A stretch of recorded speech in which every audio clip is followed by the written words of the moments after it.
Hi, everybody.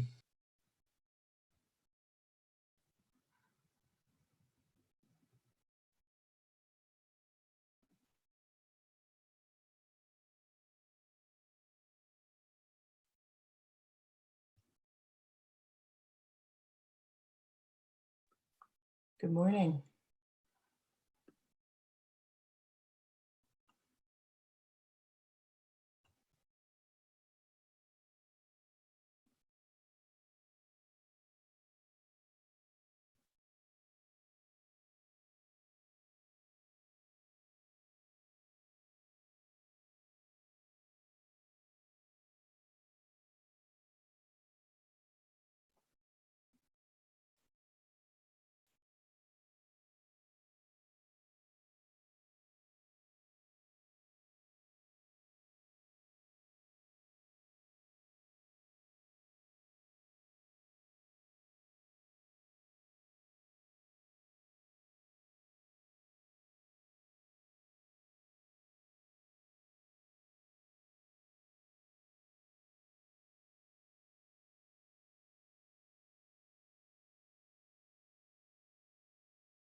So I was not there yesterday, so I don't know how you organized the different teams. If you go to the conference webpage, there's a table in the Create Camp session that says what's going on today. Thanks, I looked at.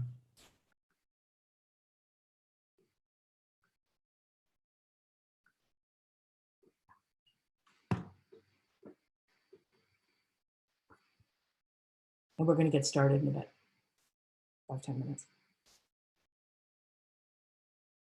Is anybody an Elasticsearch expert? What about I'm trying to upgrade Meza, and I've got a question about a Metastore. The Metastore upgrade script seems to hang and turn my indexes red. Anybody know about the Metastore?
Greg, do you want me to open up the room for the mezzo discussion now, the breakout room? Yeah, I was just going to ask if you were going to do that. If you could, that'd be great. Okay, let me do that now. And if anybody who's in the meeting, raise your hand if you want to get teleported into the mezzo room.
Wolfgang, for the how to set up semantic media wiki with a different back end, we discussed that in the Create Camp opener yesterday, and the problem was there was nobody who was willing to lead it. Were you going to lead that? Bernhard was interested in participating, I think. Well, actually, he's here on the meeting. I'm volunteering to lead that. Okay. If you guys want me to open up a breakout room for the two of you, I happily can. Yeah, Just let me know when. I just asked Bernard whether he would be interested. Wolfgang, for the sorry, that's how to set up semantic media with a different back end. We discussed that in the Create Camp opener yesterday, and the problem was there was nobody who was willing to lead it. Were you going to lead that?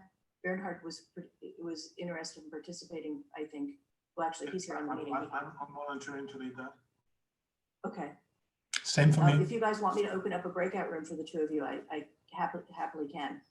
Yeah, just let me know when. I just asked Bernard whether he would be interested. Wolfgang, for the sorry.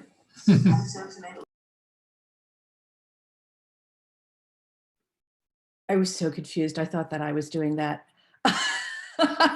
So I guess Wolfgang, you had the live stream open. Somebody did. Somebody was unmuted and had the live stream open, so it was playing everything I said back 20 seconds later, which was very much blowing my mind.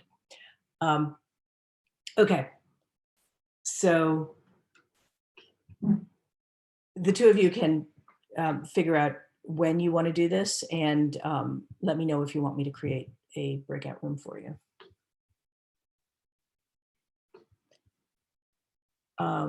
Other than that, Charlie, did you want to get going? Get started? Yeah, fine by me. Excellent, thank you.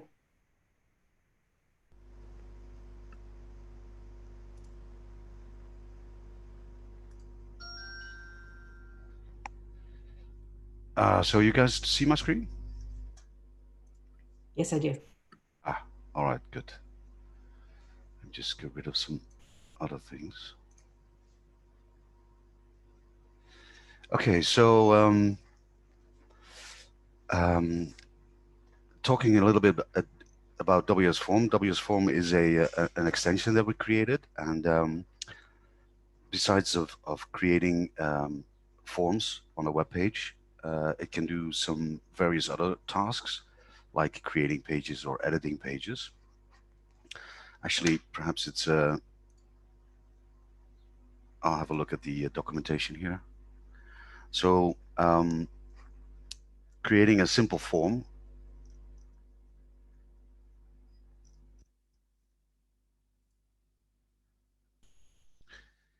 Oh, there's no example here, so that's a shame. Oh, let's go to the, let's just jump to the demos. It's easier. So the extension WS form, it was written because we wanted to have forms on any area on the page, or even have multiple forms on the page. And of course, we have page forms, but you have to create a page, and then you call upon that, or you have to create a form within page forms, and then you call upon that form. But we wanted to have the freedom of creating forms anywhere we want to. So the idea became that if anybody is familiar with HTML forms, the idea was to have an extension that basically works exactly the same. So in a source code of a page, you just kind of type a normal HTML form elements, and it will create a form for you. So I'll have a look. I set up 2 demos for file uploading and mail, because we already gave some demonstrations on the last SMWCon as well, on how to work with WS Form. So I'll dive a little bit into some of the features, some of the more advanced features that we have.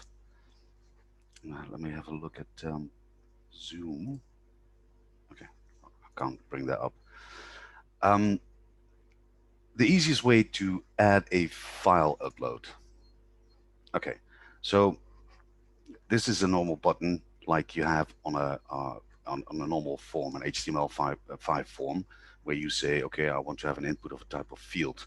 Now, if I go too quickly and somebody wants me to explain something else, what I'm showing, just let me know. Just you can open your mic and just let me know, because I think that works easier.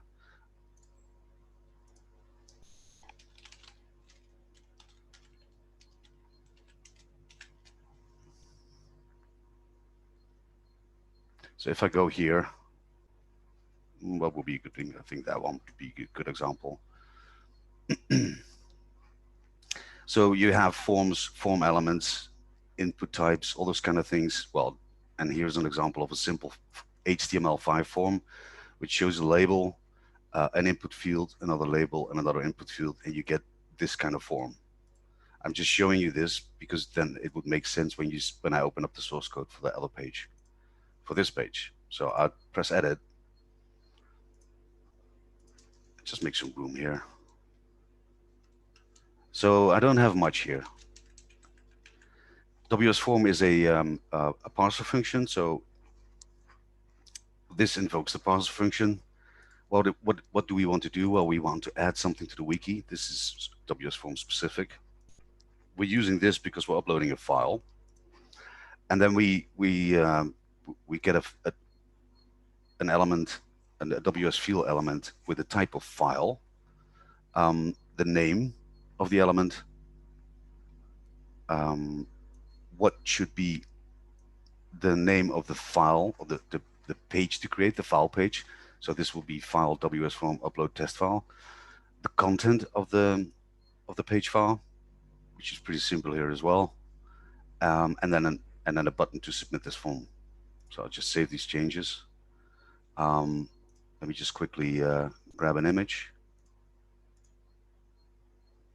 This is a typical feature of WS Form, so it gives you a preview. If there would be a text file, it would just say this and no image preview. And if I upload this, you don't see anything right now. You can, and I'll show you in a second. But if I would go to admins, admin links, special pages, and I go to recent changes, there's an upload log. And there you have it, file WS form upload. So here it is. And this is the content. So if I press edit, that was the content that was inside that input field. Now, if I would take this a little bit further, in basic, what I'm going to show you now, so this example, what you see here, this is exactly the same in the next page I'm going to show you, but we dressed it up. with a little bit of CSS, and Lieselot was kind enough for me to put a semantic query in there as well, so that you can add that semantic query inside the content page of the file. So let's have a look at the more dressed up version. Okay. Let me first dive underneath the hood here. This is Lieselot right here, basically defining the content for the page. And what I've done here is, this is bootstrap styling. That's just for getting the styling on everything. Perhaps it's easier if I would open a second tab and show you the page here. So this is exactly the same, and I'll open up another one, demo, and this one. So now it looks like this, but here it looks a little bit different. And that's just a simple class that I've added, and it's also a bootstrap class. So if I add that, it all of a sudden looks like this. So it looks kind of more modern. And what I also do here, I'll make some room so you can actually see what I'm doing with the WS field type of file. What I'm also saying is, I want to parse the content, meaning this part. I'm forcing the image uploaded to be a PNG. Whatever it is, it's going to be a PNG. Type is a file. This is the basic name, but I think it's been overwritten by the template that will be behind it. Or this is the name, I should say. This is going to be the name. So WS Form upload test file, and then a parser function that shows the current time. And the page content is that variable that Lieselot created here. And what I also do, I say what the error ID should be of a div and the verbose ID of a div. Now, if I look here, this is the verbose ID basically. So here's where the information comes in the preview of the thumbnails. Now, if you don't do anything, it will create this div where it puts the information. But if you force it with this element, you're telling actually this element, I want to have the information in a div with an ID of file info. And if I scroll down a little bit further, you see here file information, I put a shadow around it. And then here you have, with the ID file info, this div, meaning that any verbose information will go in this div and nowhere else. So you can actually have an upload button on the left top, and the information of the file that you're going to upload on the bottom right, if you want to. It all has to do with styling and being able to create a website that looks exactly how you want it to look, and not you being forced by the way an extension or the way MediaWiki standard works. You want to have all the freedom. That's why this is done. And that's it. So basically, this is what causes the file to be able to be uploaded. So as I said, this was Lieselot creating the content. Now, what else do we have? All right, and down here, I'll show you just in a second. And there should be other down here. Lieselot shows all the files that have been uploaded using this form on this page. So let's give an example of that. So I'll just choose the same image, and as you can see, it's a JPEG. Open, and let's give this a short description.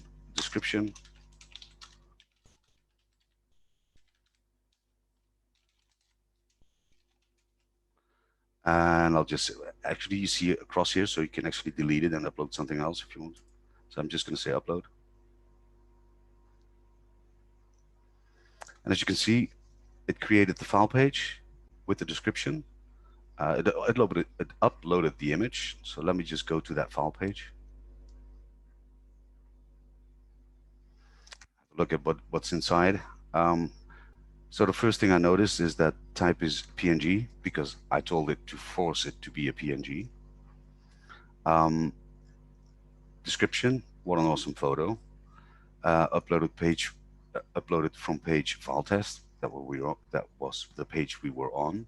So let's have a look under the hood. So it uploaded the file and put this template inside where you got the information, and the description is in there as well. So basically what that means is that you can have a simple, although it is dressed up with styling, etc. That's why it has some more information inside the source code. But with a few parameters, you can actually have dynamic content inside the page content for the file you're uploading, including a field from a form that's on there. That's the description. So here I have the WS label, which is the same as a form label. And then there's a field type of text. Name is description. And this name description is added here, meaning that it will be put in there and inside the source page of the file, if that makes sense. And again, if anybody has questions, just let me know. Now you could dress this up even a little bit further, just to give you an idea on how we created like SimpleGov and all those kind of things. If I put something here in comments, and the reason I did that because this has an extra field here. See, there's a label. Hang on, there's an extra label. Here it is, which says click here to pick a file. So I'll just copy that and I'll put that in front of this one. Now, if I save this, you get that label here. Now it looks like a button. The reason for that, and I'll show you that, is because it has a class of button info. So if I would take this away just quickly, just so that it makes sense, you just get like a label, same as here. But I put that class in front of it for a reason, because if I go down here, there's an extra option in the WS field type is file, which is called use label. And I'm going to look, where is my file here? So I just put it anywhere there, use label. And if I now press save, you'll notice that the upload button and everything is gone. It's been hidden. And instead, the label is now your button. So you can have like, click here to pick a file, and then you click on it, and nothing happens. I think that has to do with the reason I changed the label for what is the, I think it's test.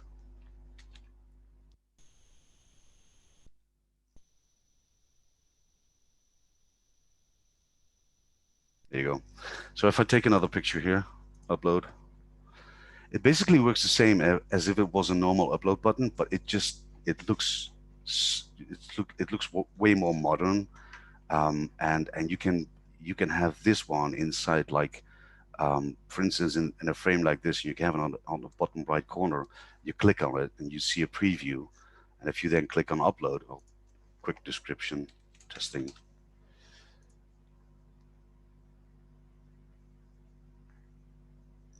See, now it's added here, down here as well. So with WS Form, because it's a parser function that allows for you to have classes and all these extra, which are documented pretty well. So parse the content if you want to have content out of the, or actually any content that just needs to be parsed, because it's, you're calling, you're doing an ask, or you're doing anything else you want to include a template or all those kind of things. You use parse content, use label if you want to get rid of the normal file upload button, force, where you can just say, okay, I always want this to be a PNG or a JPEG or whatever. Well, IDs, that's just JavaScript based. Type as a file, and then it's all really, it's not that difficult. And once you get the feeling of this and you see what the freedom gives you, you can create really amazing pages and applications and websites. And that's basically one of the biggest reasons why we built WS Form. All right, if anybody has questions about uploading, let me know. Otherwise, I'll go on through to sending mails. and because I can't see. I do have a question. What is the protect part? Sorry? What's the protect option sitting there? Sorry, there was a protect option. Yeah. Um, No, it was on the little menu selection you were just on a second ago. here? Yeah, right above that. See the lock on the left. Yeah. Oh, this. I got no clue. Oh, okay, good. Lieselot, do you know what that means? No, we don't actually use this very often, so I'm not sure about it. Okay. Okay. I actually have got no clue. That's Yeah? the standard page protection. Yeah. Oh, okay. I should say I love developing extension and doing all these kind of things, but I'm not really familiar with like things like this. Yeah. And that's why Lieselot is here, because she knows everything about templates and semantic media querying and all those kind of things. And I don't. I just don't. Yeah. I would have a question. Sure. How do you have a mechanism how to point red links to a file to your upload version, to your upload form? Because I managed to have an upload form with page forms. Mm-hmm. It actually works quite well, but my problem is that if you have a red link to a file, to something in the file namespace, it will always point you to the MediaWiki upload. Lieselot, can you answer that?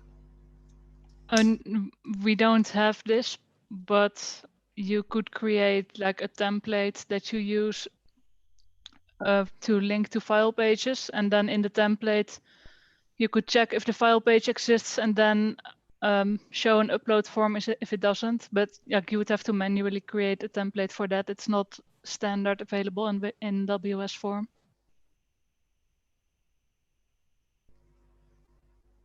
Okay, so that's what it meant. I didn't really know what it meant. I don't know what it means if there's a red text line. You could just try it out if you put any link to some file. And it doesn't exist. That doesn't exist. Okay. And you click on this. Yeah. Then it will show you the regular MediaWiki upload dialog, and you're not in your upload form, of course. Okay. So now, basically, the thing with WS Form is that you have all the freedom to do so many things, and one of the reasons is that we don't have those kind of features, because they would also be because WS Form should be a complete separate extension. So if you want to have those features, then we do what Lieselot just said. We would create a template doing it for us, but I would like to have that inside WS Form. I want WS Form just to be able to create all the forms you want in any way, editing pages, sending emails, all those kind of things, but not to be like woven into things like that. Like, okay, the file doesn't exist, so WS Form is gonna tell you now what to do. That's not what WS Form is. So if you want to have that feature, you have to do something like what Lieselot said. Of course, if like 100 people ask for it, we might consider putting it in, but that's another question. Anybody else has a question about file uploads? Nope. Okay, then I'll go on with sending emails. Okay, again, we have a simple form here where you can enter your name, your email address, and a message. Basically, this is a kind of a contact form for a page. I don't know if I have. Let me just go back to the documentation. Let's say email no job. I think is there an example here? No, but I have an example here. Contact form. Basically the same thing. What I'm going to show you in the content of that page is right here, except this page explains how it all works. So let's dive into this. And as you can see, this looks a bit simpler because I haven't done much on styling and all those other kind of things. So starting WS form again, and we say that the action is mail. And then we want to have it shown a message on success. Basically, we could have done that with the file upload as well. If we would have added that and somebody would have uploaded the file, you will get a message, thank you for uploading, all those kind of things. So you can have like an interaction with the person who did that. So in this case, it's going to say, well done. Now I start to, the WS email has like a lot of functions. So this is not an HTML5 element. This is something that's been written for WS form to be able to send mails. You could have put here, and let me see if I still have this open. I do. So let's go back one. You could have some, oh, here it is. This is a good example. You could say, okay, I want to send an email to, from, carbon copy. What will be the subject? A footer page, and I'll explain that a little bit later on. A header page, and you can even attach a file if you want to. And that's it. That's the only thing you need, and it will send a mail from to me, from me, and this means that you can have a name together with an email address so that it shows up nicely in the inbox, and that will send it out. The small problem with that is that if you would inspect this, you would go inspect the element, and you would see the element. You would actually see where the mail is going and to whom it's going and which is the carbon copy and the subject. And if you want to do bad things, so if this would not be a closed wiki, you could say, okay, no, this is from Odd, and then send it off. So yes, we can do it this way, but I want to show you another way which makes sense if it's an open wiki. And we do that by saying that the template for this mail is the mail test body. Here are the elements for the rest of the form. So there's a label for the name, and here's the input field for the name. I said that it should be required. This is another Bootstrap class, just to make sure that it looks a pretty nice placeholder. And this is all default HTML elements. So then the email, and the type is email as well. So we got to type text here, and we got to type email. Same with HTML5 forms. And a text area for the where you can type your text, and then a submit. And of course, there's another class here just to make the button look different. And this is the value, basically. That's the text that will be inside the bottom, and that's it. So we start the WS form and then the email. That's it. So save, and it looks like this. As I mentioned, let me go here. I'm back here. So we say mail test body. This is the template to use. So let's go to that mail test body of the email. So this is a normal wiki page. As you can see up here, it doesn't have to be template. It doesn't have to be anything. This could be anywhere and any page. Now let's dive under the hood. Okay, so this is WS form specific. It starts with a % sign and then WS2, and there you have all the fields that are shown you in the previous one, except now it's in here. So to, from, subject, then header and footer. And basically this is the content of the email that will be sent. So it will have a header of form submit, dear admin. Name, this comes out of the form that is shown here. See, we have a field of text with the name. We got one with email, and we got one with content. And you can see them all here, name, email, content. And just for the fun of it, we added like a parser function to show the current time. So you can see that you can do actual queries here. So you can get data from the wiki and put it inside the mail, like an update for something, or well, whatever you want to have it. Then we got the mail header and the footer. So let's have a look at that as well. Demo. Mail header. That's just a page with nothing in there except for a widget showing an image. The reason it's done through a widget, because it needs to be HTML that's outputted, otherwise email can't handle it. Not the WS Form extension, but just email, plain email. And then the other one is the footer. And you don't have to, I mean, you don't have to create a footer and you don't have to create a header, but if you want to, you can. And a header is just simple, a new line or a horizontal line, and then Wikibase Solutions aligned in the center. So that defines the whole thing.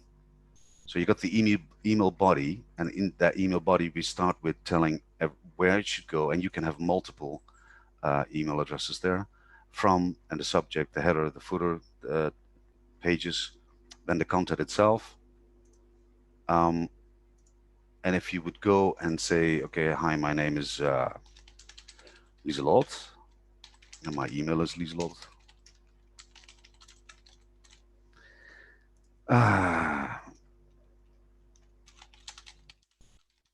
Not much to say. And then we got the bottom, the button here. It should be a bit different because there's a lot of text, but actually this is just a send button. So I just send it. And it's got that success message I just talked about. And I got a message in the background. Let me see, where's my, let me open that up. And I'll drag it in. So this is what I get.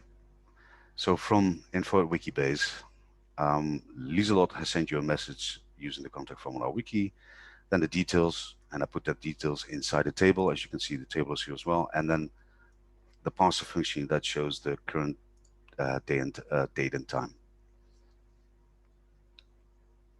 And it actually looks pretty nice because it's an HTML email. And you can imagine you can do a lot of neat things with that. You can actually send newsletters if you want, and they can look really slick. Last thing I want to say about it, and of course, because it's WS Form, you could put this like in a right corner where you can have some small fields and just press a button like OK, and it sends out an email. Now, if I go back to the documentation, there's also something that is called jobs. Now, a job is a bit different. Basically, a job, you will render a form, a WS form, and you will have only one email there, WS email field, and telling you its job and the name of the job, as you can see here. So action is mail. The job is, in this case, another page in the wiki and a submit button. So you just have a button where you can click. That WS mail job example, it could be like this. You could actually, I don't know if you know that already, but you can just copy and paste a JSON file inside the content of any wiki page. But of course, you can have a certain template that creates this JSON file. And this JSON file, basically, it tells every email where it should go, from whom it is, the subject, if there should be carbon copy, blind carbon copies, what body template it should use, what header template. So basically you can have like, how many are these? 3 mails. You could send out 3 mails that all look different and all have different content inside. The variable keys and the variable values, those are the ones that are inside the template. And so basically the template has that name, what I just had, I had name, email and content.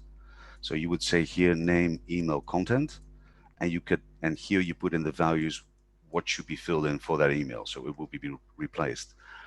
But this job, the reason it's created is because if you have a template that would create this JSON, you could have hundreds of emails, and WS Form will just send them out in batches.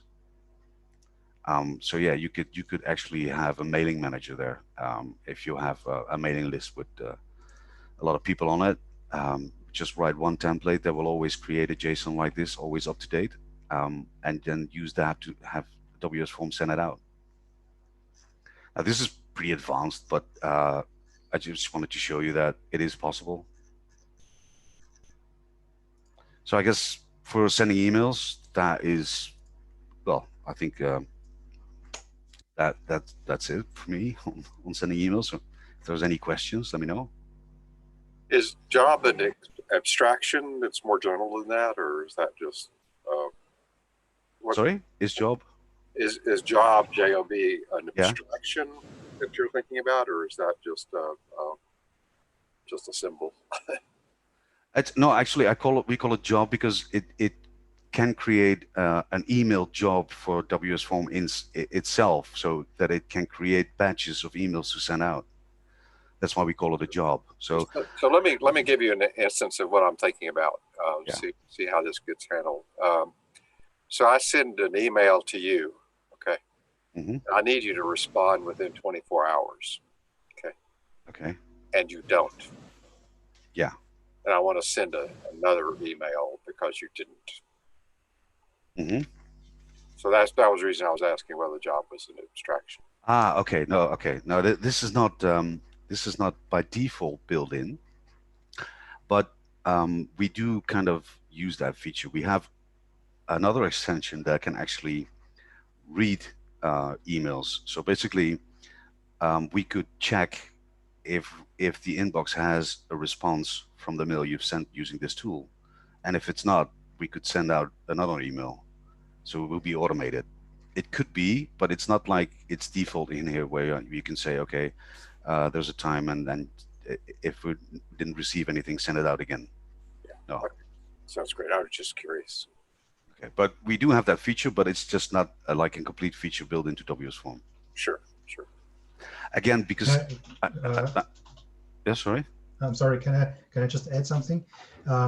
Yeah, if this is not about sending emails out, but managing information inside the wiki, there's the extension semantic tasks, and you could use that. For example, you could say, I have a page, and I have the property assign to a certain user.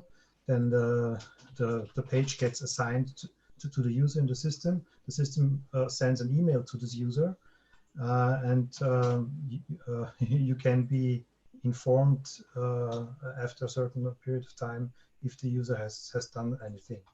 So there's this. I will paste it in the chat. It does something different, but for your use case, you might be able to use that for it's called semantic tasks.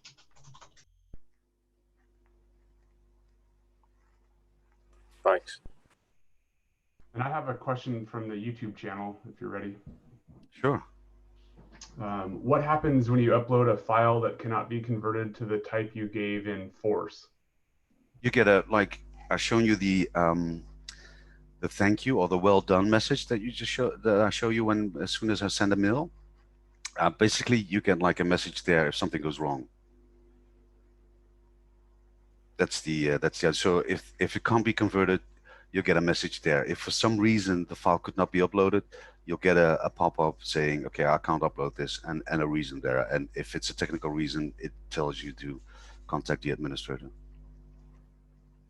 And I didn't really tell you this yet, but WS Form also has an option which is called, let me have a look at the manual. If I go to, let me do an overview. This looks a bit silly, but because this was the first documentation I created, but I still like it because I get everything in one place. There is a there is a, I think it should be in here. I'm not sure though. Well, let me put it this way. And as you can see, I press a button, the page reloads, and everything is done.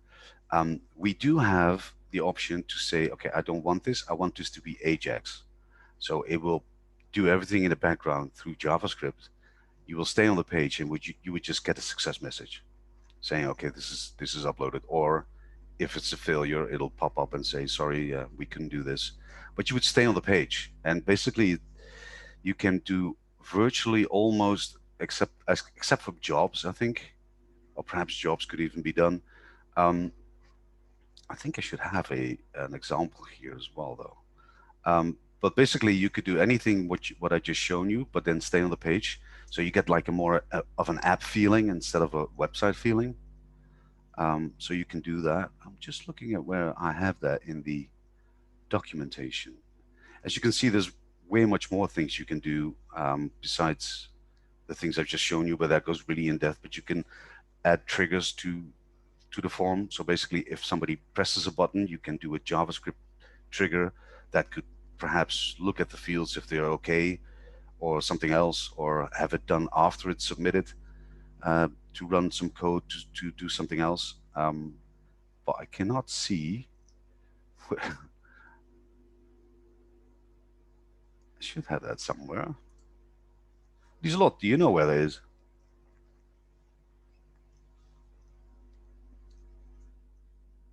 I think Lieselot fell asleep. I was trying to talk. Can you hear me now? Oh, no, yeah, I can now. Yeah. Are you talking about the Ajax submit? Mm-hmm. I thought it was It's in the... in WS field somewhere at the bottom. Oh, at the submit, I guess. Because you attach it to... Oh yeah, well, there you go. Submit with form with an AD. Oh, that's what a callback. It's not actually what I meant, but what I meant. But basically, this is a submit button. I've shown you a couple of times in the, and that. But now I tell it the identifier will be Ajax, meaning that it will be posted through JavaScript. And when the post is done, I want you to call this JavaScript function, and this function will get the whole form and every detail that was submitted, so you can act on that as well. Do other stuff if you want to. But that's basically, so it's that easy. So if you leave this out, this part here, it'll be a normal form. Just press the submit key and the page will be reloaded and everything is done. But if you use this, it will be done in the background and you get a notification if it was successful, yes or no. So yeah, I just wanted to tell you that because perhaps you have that in mind, like, well, that would be awesome if you could stay on the page. We have that a lot, where we have a form where you need to fill in something, but like a small form on the right side, where you can create something that's not in a select box where you can choose from, for instance. So you have like a task you want to create, but the description of the task doesn't exist yet, or the kind of the how do you call that? The type of task. And so you just create quickly a new type, and you do that through Ajax, and then the new type is in the select box then, and you can choose it, and you can go on. You don't have to go to another page to add something so that you have it in this select box here to choose it from. You can do it on the same page. So that's kind of the reason why I told you that. Perhaps some questions still? Or anything else you want me to show? I would have another question regarding sending emails. Yeah. So it sends emails in the way that the wiki is configured, I guess. So if you just regular, like every email that the wiki sends. Is that correct? Basically, yes, but you have the freedom, although the code is written, but it doesn't, we don't use it yet because we do what you said. So it basically used the normal send mail function, but the code is already in WS Form to say where because WS Form has a config file where you can do specific things if you want to, and there you could add your own SMTP details. So you could send it through your own email server if you want to. Okay, I see. And have it separate from the wiki. Yeah, okay. And do I always have to specify the email address, or could I also say send this email to user Charlie, because I know that user Charlie has an email address because he's a user in the wiki, without knowing his email address now? You would have to create a template or something to gather that information, because that was what I was trying to tell you. WS Form is not going to be doing those kind of things because we want to have the power of not doing it. Do you know what I mean? So if we would like to have indeed just type Charlie, then something else would have to look up who Charlie is. WSForm doesn't do that. Okay, I see. So in this case, and for this example, you have to type the email yourself. But you could have a small pop-up pops on the right side using WSForm and the Ajax submit, where you list all the users. You click on a user and it will be filled in the to field of the form. So that's what we do. You know what I mean by that? Yeah, sure. Yeah. Okay. So that's what we do if we would like to make life easier for the customer. Thank you. You're welcome. Anyone else? All right, then I'm going to stop the share so I can see who's there. Okay. Because that's so weird. Charlie. Yeah. Yeah, I do have a remark. I have been chatting with Bernard about the red link. Bernard asked if it would be possible to point a red link directly to a WSForm form. And Lieselot said that should be done with some template, but what of course you would want to be happening is that somewhere you can put some setting that enables you to point a red link automatically to a form, and such a setting seems to exist. So we might be able to test that. You want to do that now? Or what? Well, if you still have some time and people find that interesting. Okay. Well, I still have 10 minutes, so I don't know. I put it in the additional settings, so perhaps I should have to wait a minute.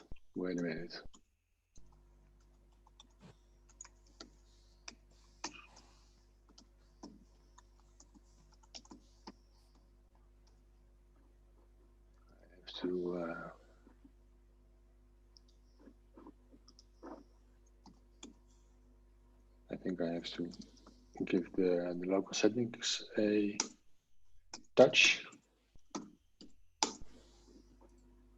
So it should be there. So what would you like me to do? What I would like you to do, I'm looking at your, you don't, can you share the screen again? Yeah. Well, put some red link on the page. So for looking for a file. So. Okay, so perhaps it's somewhere on this page. I'll put it on this one. No, on this page. No, this is the upload. This is the upload. So this is not a good idea, I think. On this demo page. Which page? This one. Oh, okay. All right. So what do I do? Because I got no clue. A link to file. Is that like this? Yeah. Okay. Yeah. And then some name dot PNG. Yeah. Okay. Something like that. So then you get a red link. And then let's have a look. When you click on it, what happens? Oh, right. I go here. Oh, you put it in there. Oh, nice. Oh, yeah. Great. It's working. And in the URL, you see the destination file. So there is a. Oh, you could read that. You can read that in the form and then do whatever you like. All right. Okay. Yeah, I think exactly. And I tried this with page forms, but page forms would not be able to read this destination file thing. So this is why it cannot be done with page forms currently. Okay, well, that's. Well, luckily, WSForm can read what's in there. Yeah. So I think Bernard's question is answered, and the answer is very simple. See if I have Do we have a get example on here? I don't think so. But basically what you could do if you want to have a form that only creates links up here so you can do something with the template in there, you can with WS Form, and it can also read what's up there. So let me get a quick, where's that page that we just had? So here it tells us, all right, so what was the name of this? Was this description, I guess, wasn't it? The name of the field. So if I would say description is some name.png, you see, WS Form fills that in. You have to. It's better to change the name of the field because the URL you can't. The addition to the URL you can't change. That's. Yeah. Okay. You can change the field name. Okay. I get that. That could be. So let's go back, and it's called W destination file. So let's go in here and say you want to send this off with the mail, but you don't want people to see that. So let's do that. Let me grab a quick. So we say WS field type is hidden. Name. Oops. Name. There we go again. Is that name, and that's it. That's the only thing I need to do. So if I do that and I save, and I would have a look under the hood,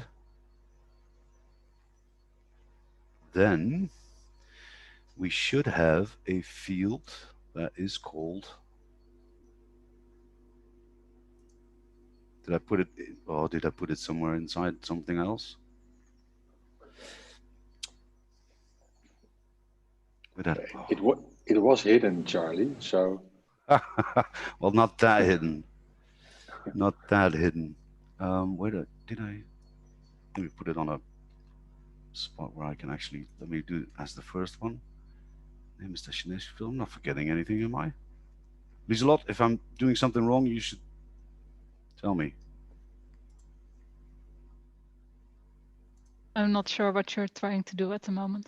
Ah, okay. That hidden field, destination file. All right. No, it doesn't fill it in. It should fill it in. If you want the file to have that name, then the value from the URLs should be in the file upload thing. Yeah, it's not in there. It's not up there. I mean, sorry. So do I still have that? You can go to the demo page again and hit the link.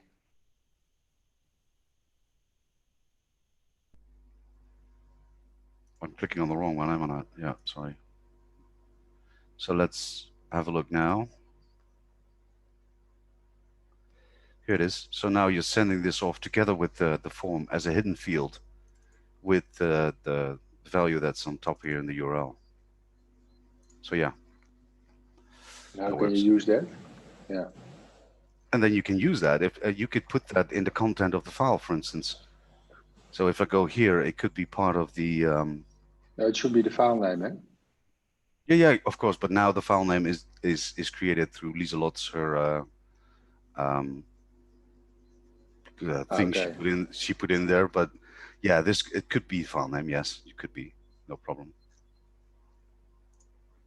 I'm not sure if you said, I see in the chat that Bernard has said that the magic is the WG upload missing file URL PHP configuration variable. WG upload missing file URL, I think, is in the chat. I don't know if you said that. I'm just sort of saying that out loud for people who are watching the video later. Very good. Yeah. Yeah, that's the one. And so what I did is I put that one in the local settings with the URL straight to the other page for the form page. Yeah. Okay. All right. Okay, that makes sense. So I'll ask the question I ask every time because I've seen this demo I think 3 times now and I love it every time. So when is it going to be packaged and available for the rest of us? Because it is wonderful. It's great functionality. Thank you. Well, yeah, it's yeah, Charlie, that's a good question. Well, if you'd give me some more time, I would. It would have been released. Now, actually, There's been after this last Semantic Media Wiki in Paris, I worked a couple of weeks on it. It's really far on being ready.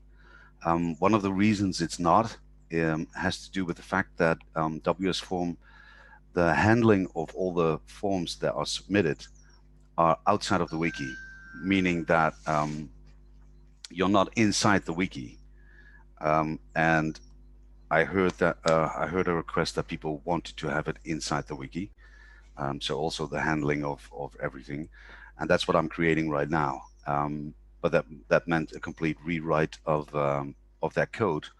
And at the same time, we also wanted to have it outside the wiki, because the reason why it's outside the wiki is if you have like a completely closed wiki, but you still want to submit a form, you should be able to.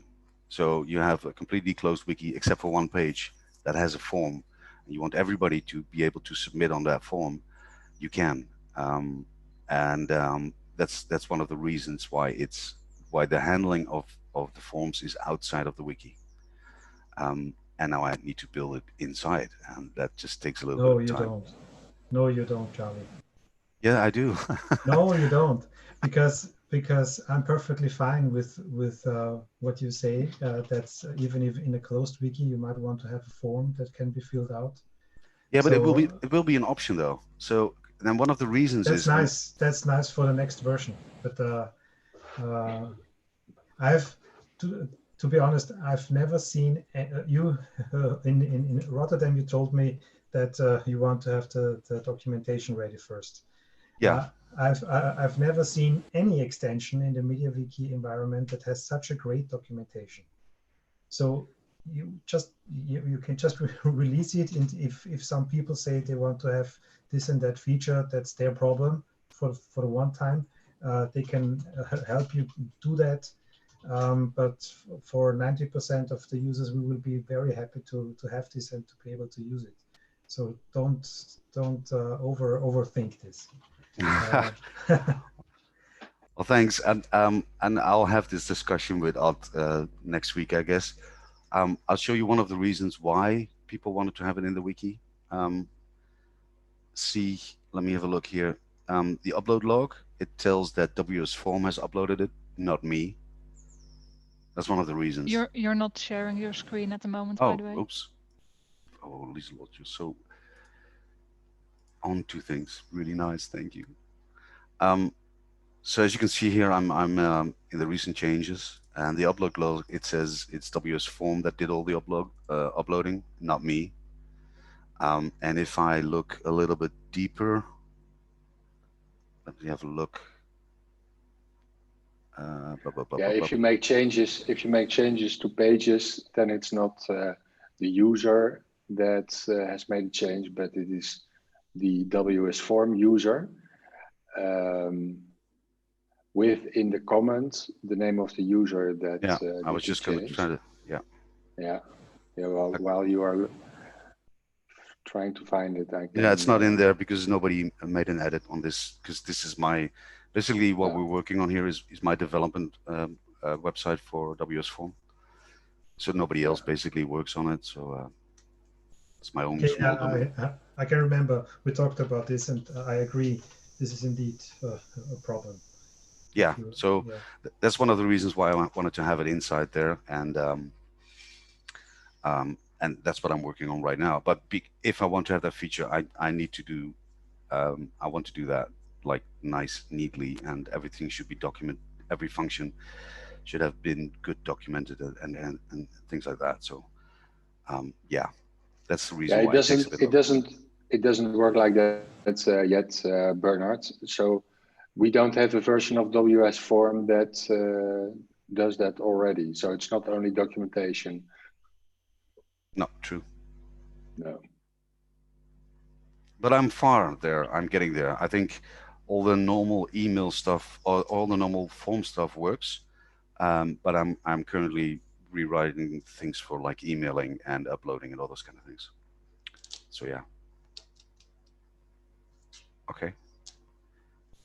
Any further questions? All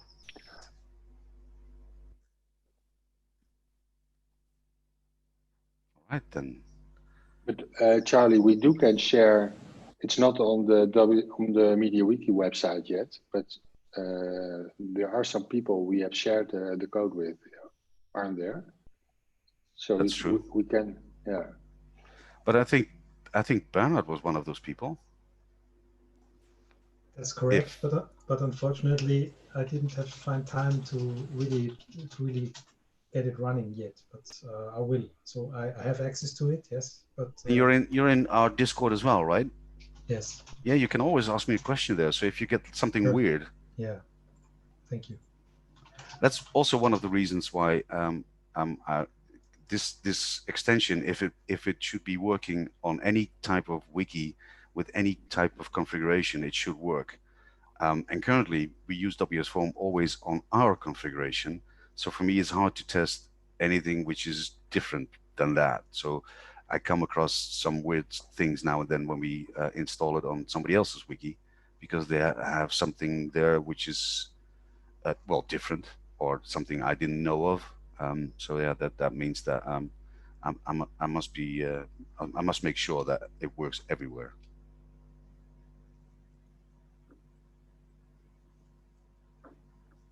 All right. Yeah, yeah. I think it's extremely powerful. It's not that easy to use as, for example, page forms.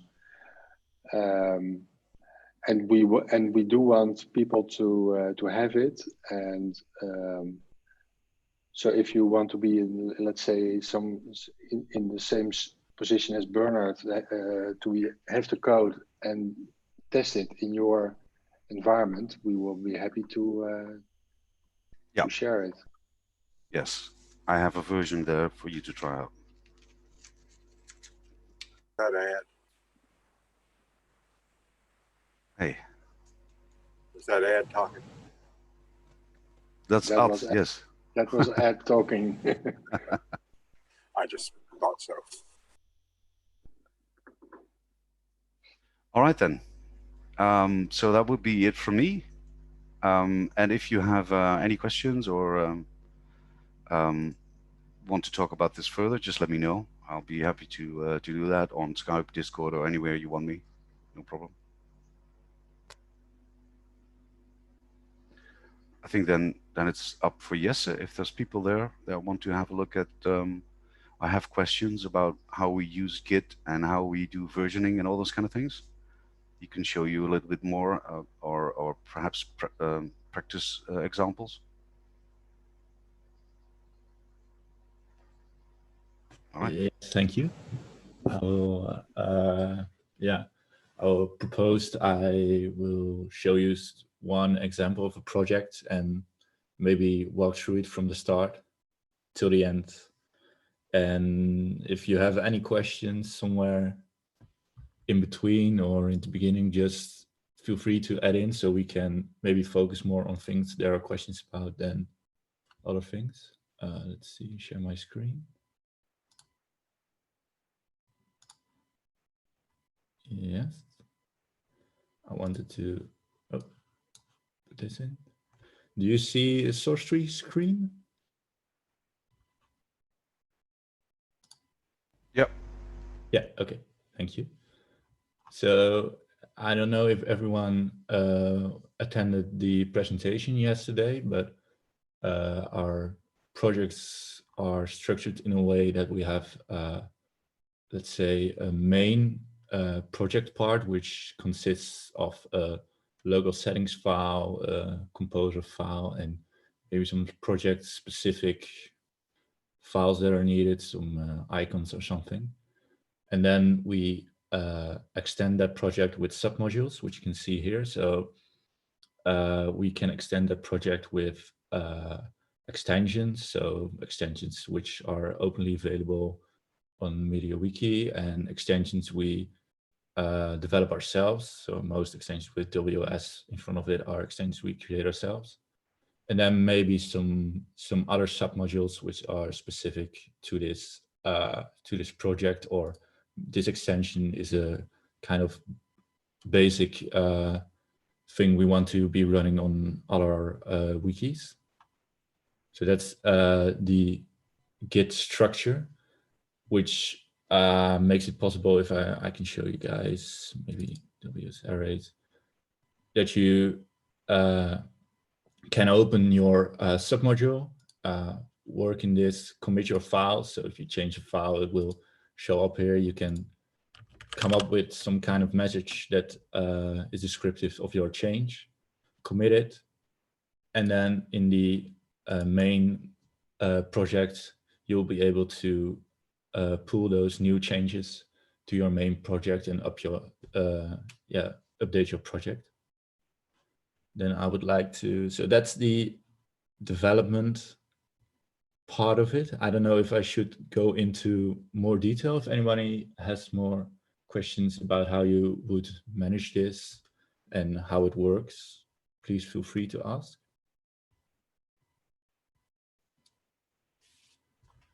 Okay, if that's not the case, I would like to go to deploying.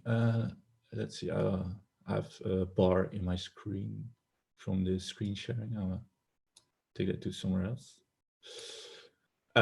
So then the deployments tab, which we use for certain projects, is by Docker. So because our project is fully in Git, we can easily create a Docker file from this Git repository. That's done here at the app.docker file. So the app.docker file creates the app. How it does this by creating a MediaWiki container. We fill that with the files in our working directory, which is the repository. Then we copy that combination of files to a Composer container to run Composer. Then we copy that back to a MediaWiki container. And here we fill the container with some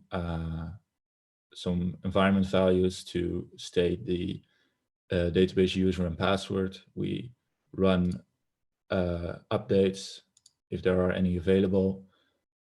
We maybe install some extra dependencies which we need in our web server. We enable some Apache mods which we might need. We create links to certain Apache configurations we need to be enabled. So also a php.ini file which we are going to use. So the production side of things, you can also choose development in this case. Then, as I said, we fill the container with the files from the Composer container. And then this is maybe an interesting part. We choose to run an update script, which I will go into later, and then run the Apache web server. So that update script is going to do every update thing we cannot do on the web server side of things, because we may need to change some things in the database during an update. And then we also create, in this case, a database container just to show you guys, but in most cases you will have a database running. And as I showed with the update script, you will propose your changes to the always active running database. In this case, we're gonna use a database also as a container because I don't have a database ready for this.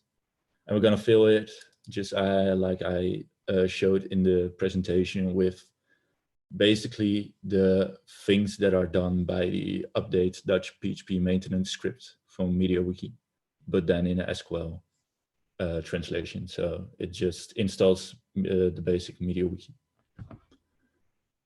Let's go to the update script, and this is for a certain project. So this is gonna check a few things which might be specific to this project, which you can then fill with all the things that are needed. So we have an extension WS arrays, and if it's semantic media and WS arrays are installed, we need to place complex array printer.php inside the result printers for semantic MediaWiki. So this logic does that.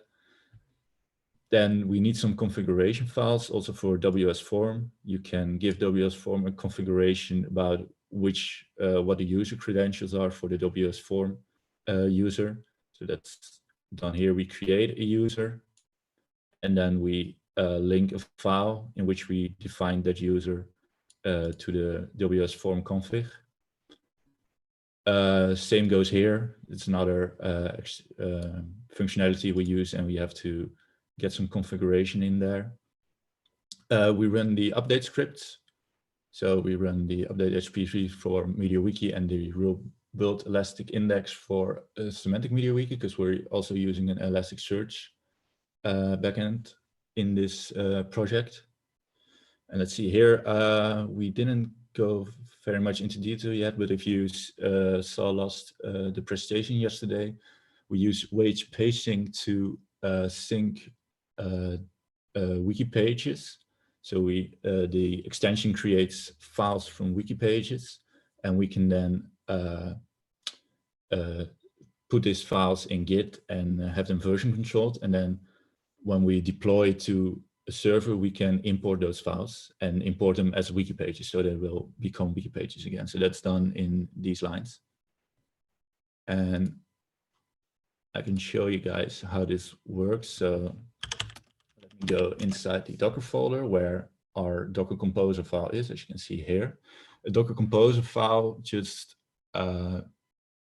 skips a lot of command steps you would have to do and fill in a lot of parameters in your command line. So what it does here, it says, I want to build an app, the app container, build it inside the context with one directory above. So in the repository main directory, use the Docker file, app.docker file. These are the arguments you're going to use, which are available here. And these are all arguments.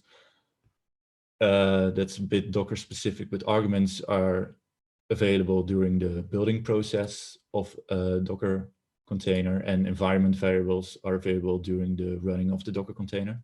So we also specify some environment variables. So what's the URL of our Docker container?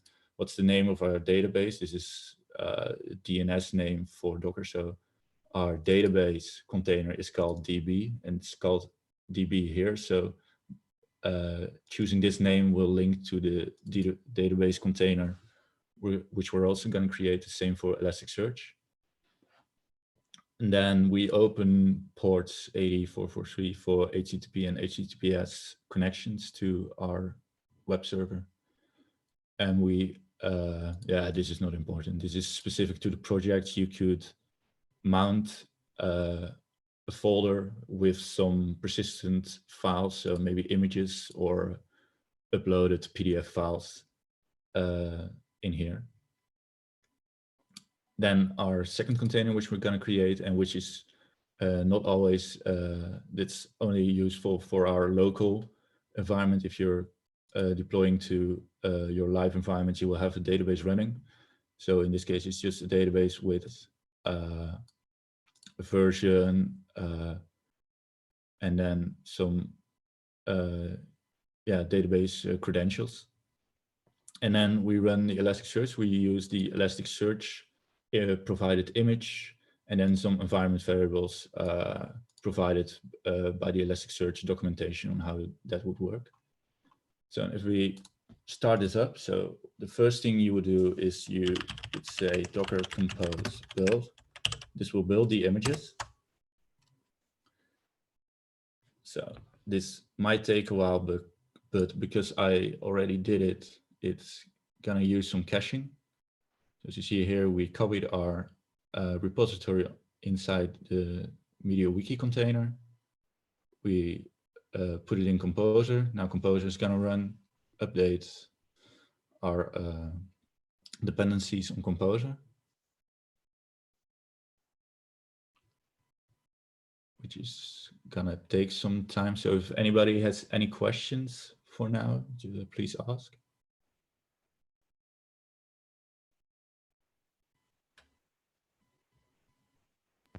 So how does that paging work? How does it know which pages to take, or does it take all the pages? Okay, I will show you in the live wiki. I can show you better how it works, because there's a easy tool for our wiki developers to say which pages they want to include in PageSync and which they don't want to include. So I think I will be able to show that when our wiki is up and running.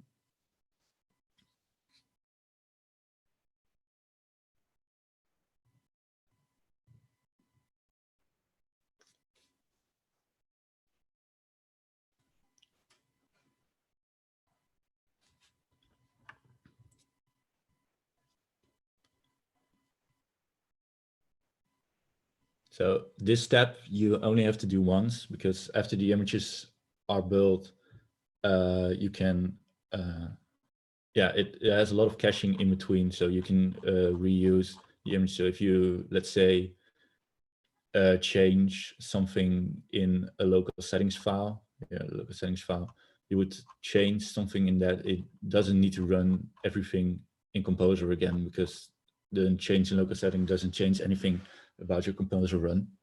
So this is something you won't have to do every time. Oh, and this is because I updated Composer. So in here, let's see, it's now has done everything inside the new created MediaWiki container. And it has built the database, which was cached, so that was quite fast. Then we can run our Composer, so it's gonna start up every container. Okay, so that's now the most interesting thing is this part, because the Elasticsearch container is starting, the database container is starting, and the app container is starting. The app will say database or Elastic not up yet. You can see here. It's checking if it can connect with the database or Elasticsearch. And if it's not, it's gonna sleep for 10 seconds and wait, because we have to make sure the database is up yet before we can run the maintenance scripts, which it's doing now. So let's run the maintenance scripts. Now it's running the rebuilt Elastic Index.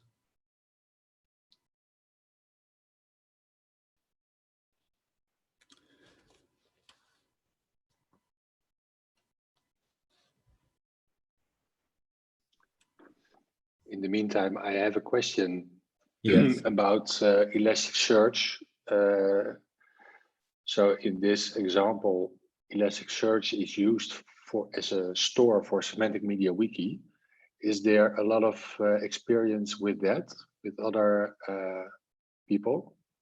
We have used it now for some time and are very excited about it because of the abilities to use Elasticsearch, which is of course a very powerful search engine together with Semantic MediaWiki. But I think we have some issues combining that with PDF files and other sources. Are there any? Is there some experience about with that?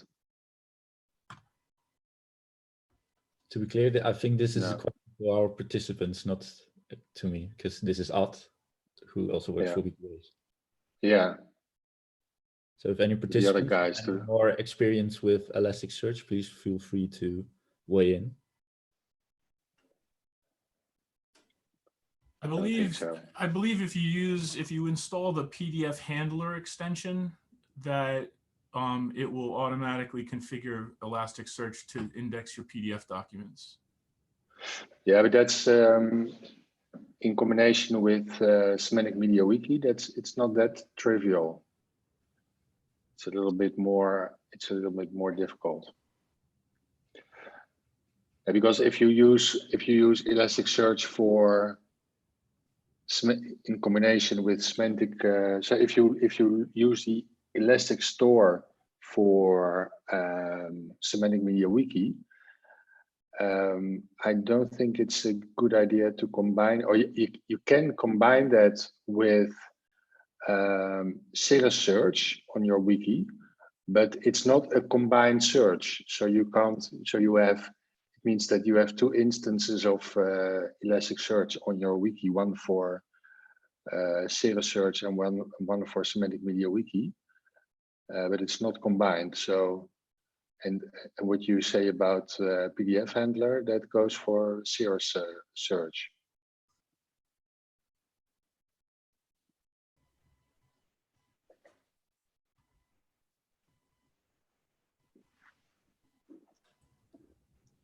Yeah, I admit I haven't really done a lot with Semantic MediaWiki and Elasticsearch, so I may not be aware of those issues when you have multiple servers or multiple indices.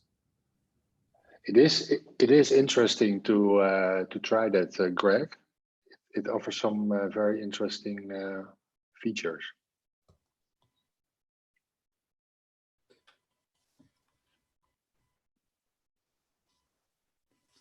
Okay, so the containers are running now, so I can show you guys the wiki. Let's see. You guys are not seeing it, but here it is.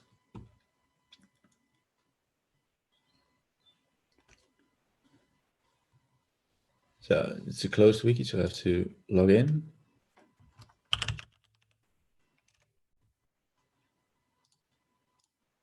Oh, and it's in Dutch, I think.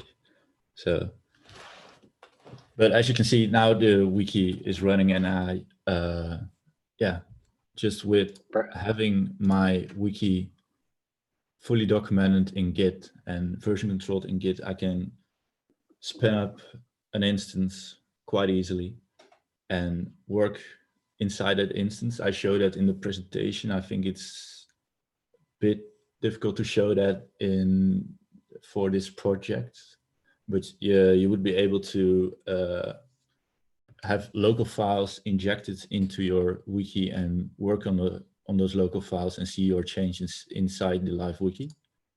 And then whenever you're satisfied with your changes, you could check and maybe show it to someone else to review, and then commit those changes to your project.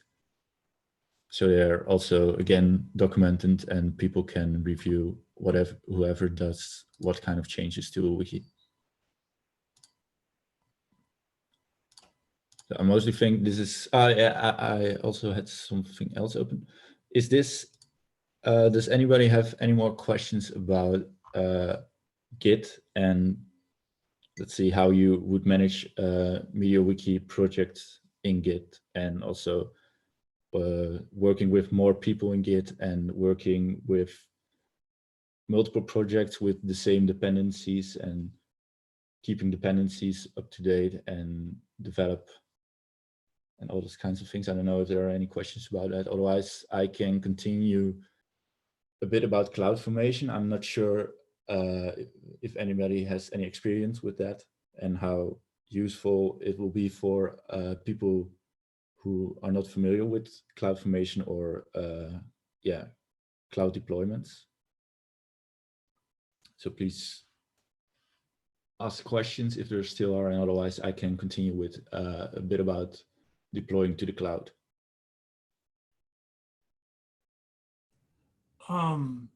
Jesse, my big question is when you're deploying to Amazon, I tried to do this once and I ran into a problem where you couldn't, I needed to address the database server by IP address, and I also had to address the load balancer by IP address, just because that's the way the Meza system works. When you have a load balancer and you have a database server, you identify them by their IP, but okay, you're not able to do that in Amazon RDS or with Amazon Elastic Load Balancer. They want to identify those resources by their name.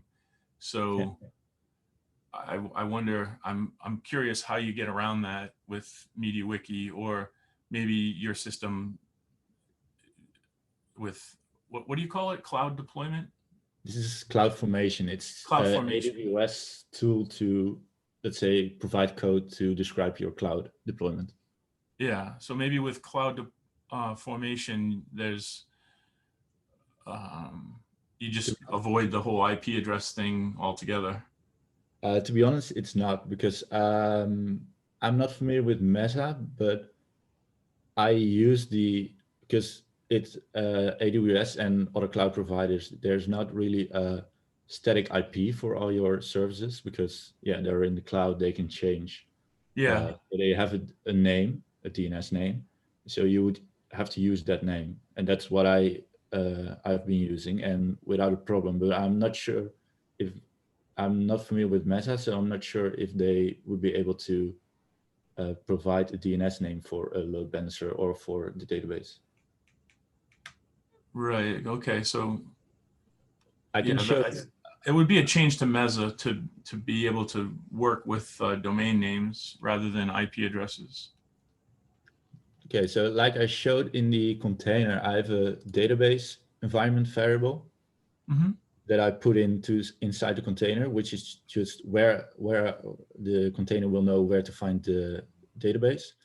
And it's referencing Aurora DNS, which is set here. Aurora is the AWS service for managing databases.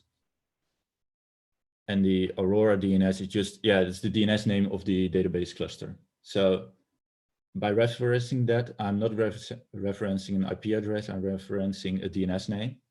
And that works for MediaWiki if you just say database host.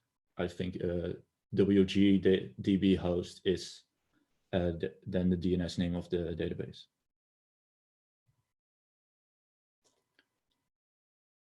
And you have to make sure there's, I can go into detail about that. You have to make sure there's a route in your private cloud from your web server to your database. So you would do that with security groups. I don't know, is here a security group? Yeah, you can see here, there's a database security group. So that that group defines who can access the database and who doesn't. And then here you can see the database security group ingress from ECS. So this statement says the security group ECS host security group, which is the web server containing the containers, is allowed to access the database security group. So they can communicate with each other. That's how you would set up a communication between services in AWS. So is that something that you set up with, either using AWS CLI or using the web interface? You set up the security group and so on, and then you go and create this Aurora YAML file? No, I create this Aurora YAML file and then deploy this YAML file to AWS. Okay. But the learning curve is combining everything. So how I learned AWS is by using the web interface and then translating it back to CloudFormation, just to make sure you understand what you're doing. So the web interface helps you a lot at some point, but doing things by the web interface is not documented. People can work together by using the web interface because you forget what you've done. And using this kind of code, people can see this is just a description from a whole deployment. So people can propose changes and you can see how the deployment looks like by going through all these files. So dumb question, but I'll ask it anyway. Using this configuration, now you're able to take advantage of the auto scaling that's offered by Amazon, correct? Yes, that's true. Okay. If you want to see that, I can show you, I think it's the cluster, yeah. So this ECS stands for Elastic Container Service. So that is a service that helps manage your Docker containers. And those Docker containers are spawned on EC2 servers. EC2 servers are just computing Linux servers. If I go here, I say ECS autoscaling group. So that's I created an autoscaling group, which resides in a private subnet. I say a launch configuration. So that autoscaling group, if it's going to scale up, what is it going to launch? Then a size, a max size, desired capacity. You can have some more info. And then if I go to container instances, which is referenced by launch configuration name, that's underneath here. So I reference an image ID. So what kind of image does the web server need to have? An image is just like an image of a Docker container, but then the AWS version of that. Which security group it's part of, what instance type, that's how much computing power does the server need to have, this is what kind of role it needs in your security setup inside AWS. And you can inject some scripts. So here, what it does here, if you're interested, it sets its name inside its config and lets my CloudFormation deployment know that it's spun up and it's ready. So my CloudFormation knows everything went well and we can continue with launching another, or if that's necessary. So auto scaling, how this works is with, I have a min size, a max size, and a desired capacity. So it will stay on the desired capacity, and you can create alarms that will decrease the size or increase the size based on CPU usage or memory usage, whatever your service is using the most. So that's how you would set up a scaling configuration. And some services from AWS, so the Aurora cluster has scaling baked in itself. So that's a service by AWS, in which they scale the database themselves. You can also create alarms and create some scaling yourself, but they also have some automatic scaling inside that. So to be clear, if I understood you, there's some automatic scaling in the RDS system? Yeah. Okay. So you can, you have to define your scaling sizes, but there's some automatic scaling you can provide. It also uses read replicas and master database, so the write database. So it can spawn more read replicas based on your application if that's needed.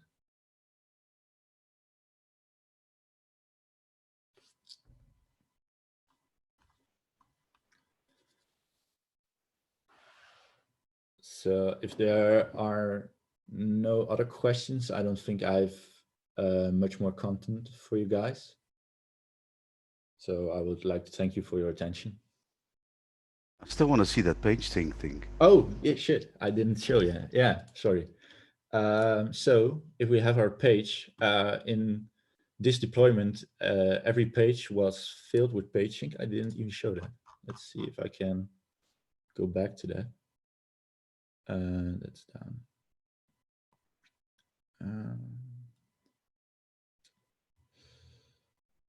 So how page sync works. Am I too far? I'm never gonna find it now.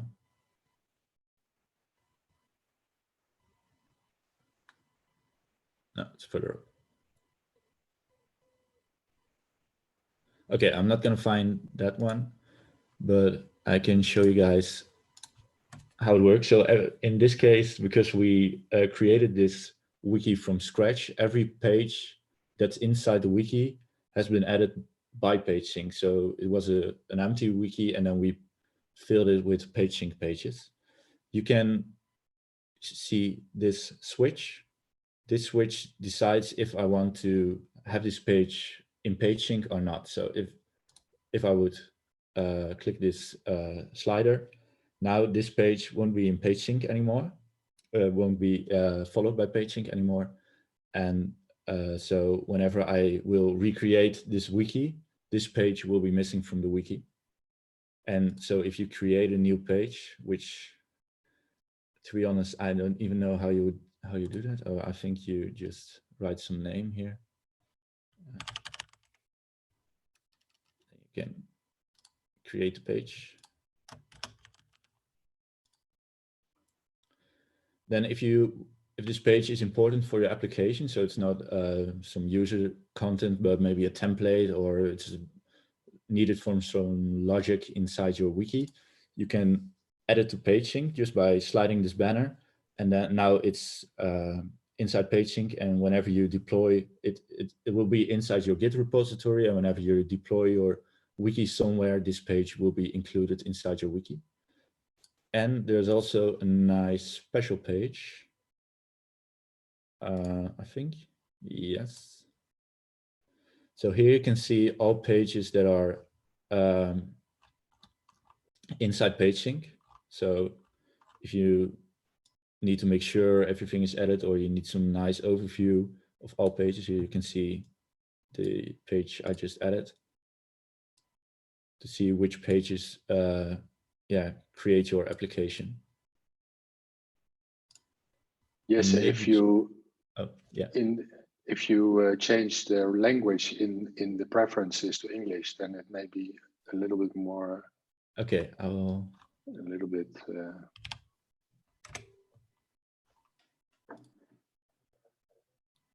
Because everybody knows the templates, but only the Dutch know what a schabloon is. Yeah, I'm sorry. I'm not very familiar with how wikis work inside the wiki. Here it's, I don't know, giving an error. Yes, it doesn't know anything about wikis. Yeah, I know very little about wikis. I just know quite a lot about how they work internally, not how to use them. So, oh yeah, now it says Schabloon still. So I think that's just the name it has now. Did you want to change that out? That it didn't say Schabloon anymore? Well, it does say property now. I'm not sure what what this list is, but I thought it would say template indeed.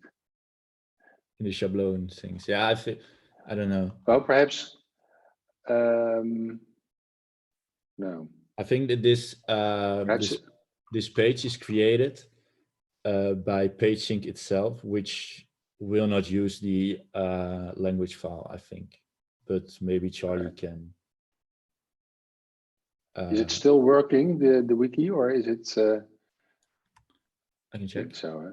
Yeah, here it gives an error for something I don't know. Oh, perhaps you should change this to Dutch again. I think what's going on though, because you imported it from a Dutch version, I guess. Yeah. And what PageSync does, it keeps an index file of all the files to be really quick, like for that special page, and that index file will take the current title, which will be Schabloon instead of template, and it shows that one. So if you would be on the on that special page and you would go to one of the Schabloon ones and you would edit it and save it, it will be a template if it's in English. Yeah. Okay. So yeah. Maybe if people are interested in seeing that in work. No, well, yeah. No, I wouldn't. I wouldn't try that. It would still work though. It shouldn't be a problem. Yeah, you think so? Yep. Yeah, I don't think. But it wants to go there, so if you, yep. That's a good one though. You should build that in. If you switch languages in the meantime. Yeah. But just switching the actual. Which you shouldn't, of course. No, usually you don't.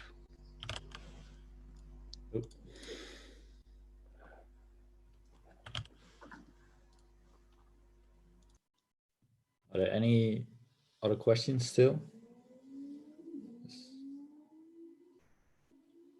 I think I've covered everything I wanted to now. Now I've shown PageSync. Yeah, the fun thing with PageSync is you could actually, so if you have like a couple of pages that are really important for you, that you always, when you install a wiki at a customer, and you always need to have those templates and widgets that you create, you just sync them. They're in a folder somewhere, so those pages, and you can just copy them over to another wiki, run PageSync maintenance script, and it will install all those templates and widgets for you. So it could save a lot of time instead of doing that manually every time.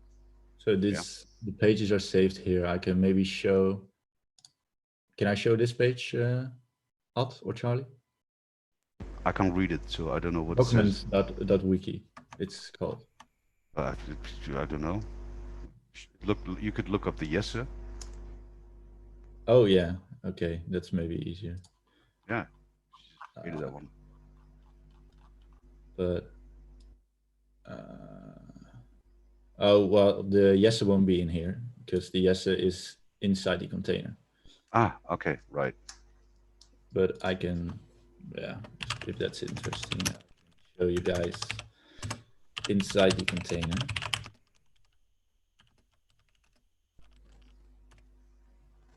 Let's make it a bit bigger so you guys can read. So I will go to extensions, which page sync, then files, then export. Oh, small. And if I do this, then I will need to find Jesse. And here you would see that page sync added file.info, file.wiki. If you're interested in what it says.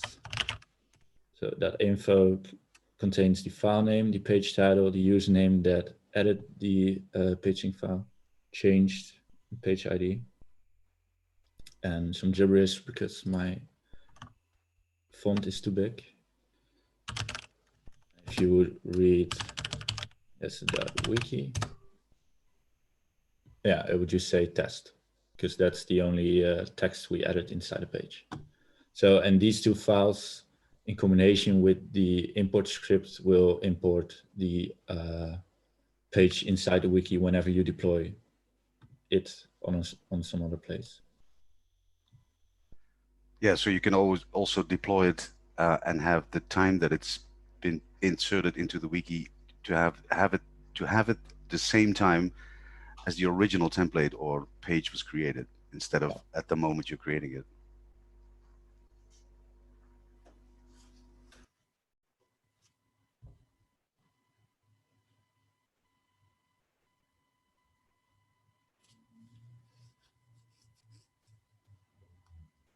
Okay.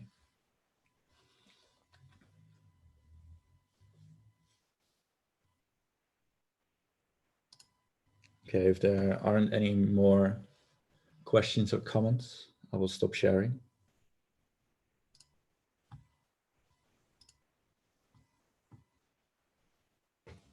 Yay, thank you. Thank you.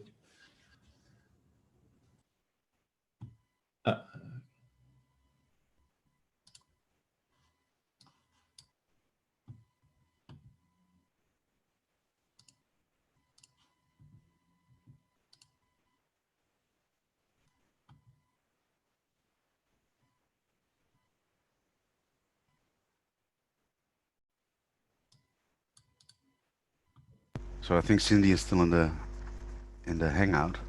Yeah. But I think we're done. Did you have like a nice image of a microphone being dropped, Jesse? No.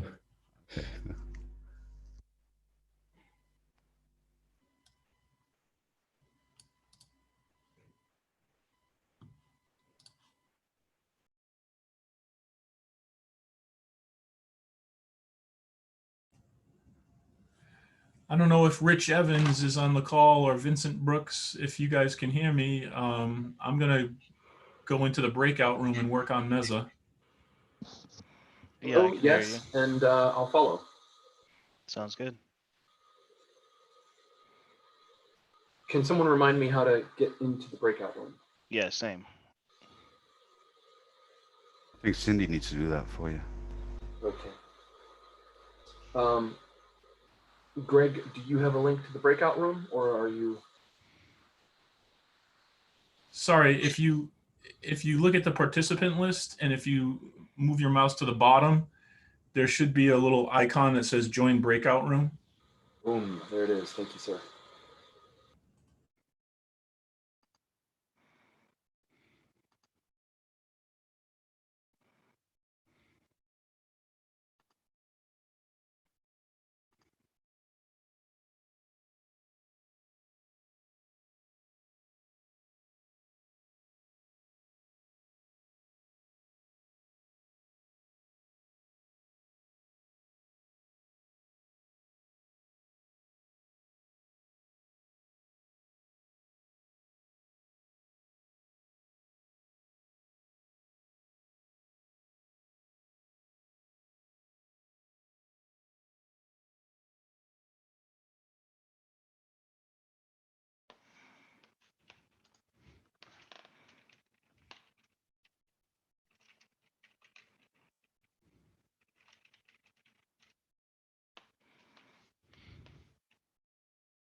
All right, I'm off for now, people. Have fun. All right, you have a good one.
Is there anybody still in here? Yeah, I'm still in here. I couldn't find a way to get into the breakout room. Oh, I'm sorry. I will put you there now. I was monitoring the chat I see Rich just asked to go there. I just like seconds ago got email from my daughter's, well, from our school district saying that there's a nationwide Zoom outage. So I'm delighted to see that people are actually still here. Oh, well, that's I awesome. think it has to do, it seems to be only by joining using the website. So Gotcha. I guess if you're already here, you're good, or if you're using the desktop application. I'm using Okay. the desktop application. Me too. now. Me too. Okay. So good to see that, and we'll keep this open so that, people are already here. They're good. Yeah. So, okay. I'll send you over to the breakout room now. Okay. Sounds good.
Megan's talk on Lua will, or her, yeah, her talk on Lua will start in 5 or 10 minutes.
For those just joining us, we'll be getting started soon.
Okay, I think we're going to get started.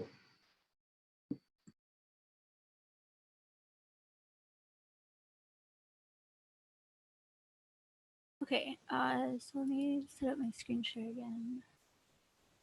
And I want 4. Okay. Okay, so I'm gonna redo or hopefully redo the session that I did last year during the Create Camp, which means that I'm gonna cheat and I'm gonna have the code that I'm writing open on my other monitor, so I don't have to like write it live during the thing. But I'm gonna go back through and I guess rewrite this module from scratch, which is, where did I put it? Okay, so I need to open this in Sublime. Do I have an book here? Okay.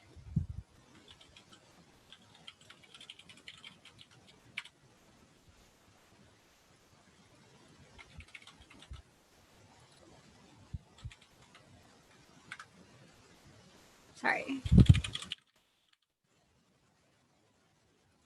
Okay.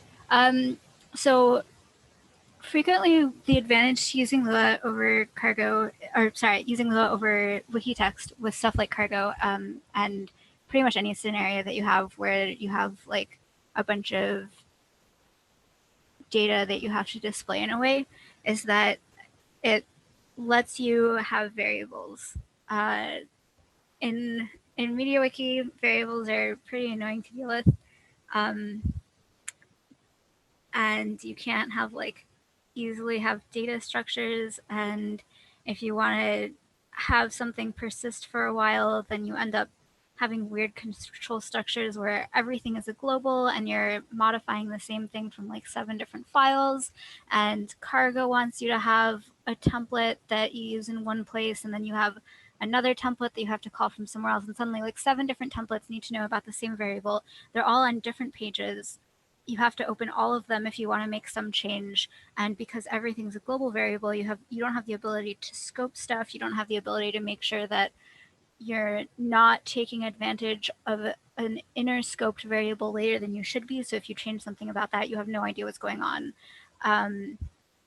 And it just ends up being a mess. So in particular, that means that Lua is not very good for extremely simple things, because if these issues aren't actually issues, there's not really any need to fix these issues. So if you just want to have like a regular cargo table that you do a query and then you display a bunch of rows, being able to have scoped variables and stuff isn't really going to do you much good. So, so the example that I chose for this last year to have as the example of something that we're going to do in Lua that makes sense to do in Lua is to display a table that has row spans. And why are row spans hard in regular MediaWiki? Because you need to count something. Because when you start the row, you need to give it the row span attribute, and you have kind of two choices. The first choice is to use var final, and the second choice is to store all of your information into variables or arrays or whatever you want, and then only once you're done do you declare the row. And both of those really suck. So if you want to show a table that from a cargo query that has a row span, that is really not easy to do in regular wiki text, and you're going to end up with very, very confusing things that that no one can really follow. So before I go, so this is going to be our goal. You don't have to know anything about cargo to be able to follow this. Just there are cats that we're adopting. We're running an animal shelter and we're adopting cats. They're very cute cats. Last year when I wrote this, I Googled cat names, and then I took the 4 most common cat names and put it into my data table. So before we do that, we'll take a quick look at, this is just, so if you've never written Lua before, so basically anytime you start with a new language, there's going to be some random boilerplate format that you copy paste into every single program that you write, or every single module that you write. And you don't really have to know, oh, actually, sorry, just to interrupt myself really quickly. Can someone read chat and then interrupt me if anyone has a question so that I don't have to watch chat, but that way anyone can interrupt? Yeah, okay, so if you want me to stop or like clarify anything, then write in either Riot chat or whatever Cindy wants to pay attention to, and then Cindy will interrupt me so that I can answer the question. Because that's good. And there was already a request on the Lua classroom room on Riot for the link to your tutorial, which I put in there. So oh, okay. Yeah, so I think Vincent told me it is blocked at NASA, so because it's on Gamepedia.com. So he was trying to read this, and you can't load Gamepedia. So hopefully that's not an issue for too many people trying to refer to this at a workplace. So I'm sorry that I work for a video game company. Okay, so yeah, so Hello World, pretty much. So depending on your wiki, you might already have something in place for this, or you can just copy from Wikipedia. There's some random magic that you should not attempt to figure out in the slightest. I mean, I can explain it to anyone who's interested, but it's really not worth learning early on because it's kind of complicated and irrelevant for the most part. So you have this thing called a frame object, which is going to be the argument of your main function, and you can magically extract all of the arguments from your magical frame object. And on Wikipedia, and you can just copy from Wikipedia the arguments module, and I guess they use get args. So literally just copy paste this from Wikipedia when you're writing your first module. And I guess I'll post that in the Lua classroom. Right. Megan, I'm thinking it might help some people if you increase the font size a little bit. Right, that's always an issue. Okay, I'll have to do it like per site. Oh, bummer. but yeah, okay. So I'll try and do 150%. Yeah, so this is just complete magic. Don't worry about how it works. And this is probably actually a better thing to copy paste than my hello world. So this is what you should copy paste when you write your first Lua function, and then you can say like return hello world here. Or I guess I'm getting an argument called kittens from the invoke and then printing it here.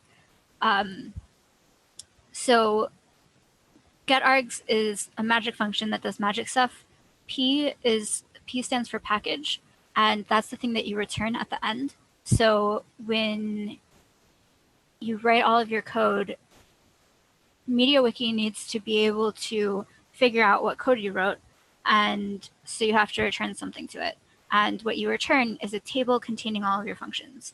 So saying local p is an empty table and then saying p.main is a function here, that would be the same as, okay, now I need to have Sublime open so I can type. Okay.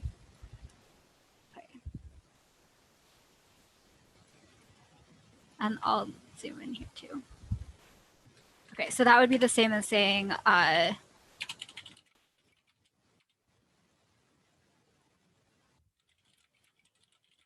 you can do it like that.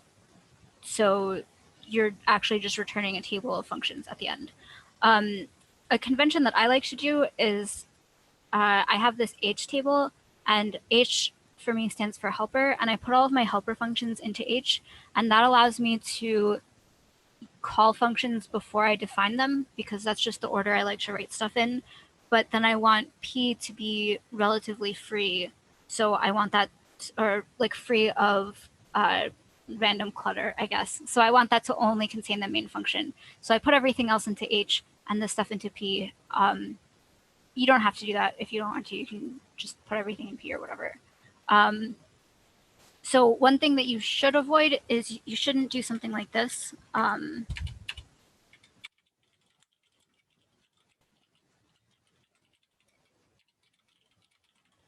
So now you've just made kittens into a global, and generally globals are not good. So you want to put that into some table of functions.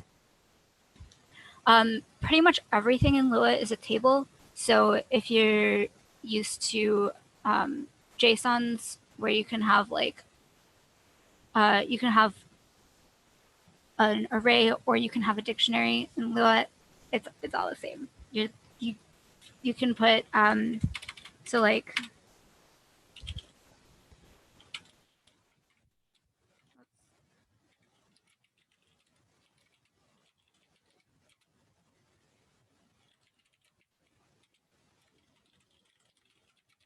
so that's allowed to happen except for else is a keyword. So there we go. So this is an allowed object, and this is, you can totally do something like this. So these are ordered parameters, and then you can have named parameters in the same table, in the same object as your ordered parameters. And then I guess one last thing before I start actually writing code is that the way that you iterate over tables is that if you want to get all of the key value pairs, then you use pairs. And if you want to get only the ordered pairs, you do iPairs. And when you read the documentation, you should look out for these two keywords, and I won't go into too much detail right now about like when you would use them, I guess. But pairs is all elements of a table, and then iPairs is only the array, the ordered numbered elements of a table. So I guess so far what you should have taken away is that this is kind of the boilerplate code that you will copy, and you don't need to worry about what it does. And tables are basically everything in Lua. You put functions into tables, and you return a table to MediaWiki. And the main advantage that Lua has over MediaWiki is the ability to make tables of information and manipulate them. So you'll be doing that all the time if you're using Lua. And if you're not doing that, then it's maybe not even worth it to bother with Lua for that particular program. And when you're working with tables, for the most part, everything is going to center around calling pairs or iPairs on a table and then doing something with the value. So I'm going to stop for a sec, and in that like TLDR, does everyone feel like I actually covered all of those things and you feel like you know it, or you feel like you maybe kind of have an idea of what you might be doing if you tried to write a Lua module that just like prints hello world or something? The other situation I very often use Lua in is when I find myself doing really basically programming in Wikitext, having large blocks of parser functions and the like. And first of all, it's very unreadable. Second of all, it can be a pain trying to match up braces. And you need a real programming language, but also the other key part is that if you wanted to make your code readable in Wikitext, you'd have to add a lot of spaces, and those spaces will be rendered in the rendering of the page. And so you would wind up with, even if your parser function does not itself admit something, by putting spaces around it, you wind up with large blocks of spaces where that code was. And so putting stuff into a Lua module allows you to use good coding conventions and space things out nicely so that your code is readable and not worry about. So I really like separating the rendering in the actual Wikitext of the page, whereas the business logic is in a Lua module.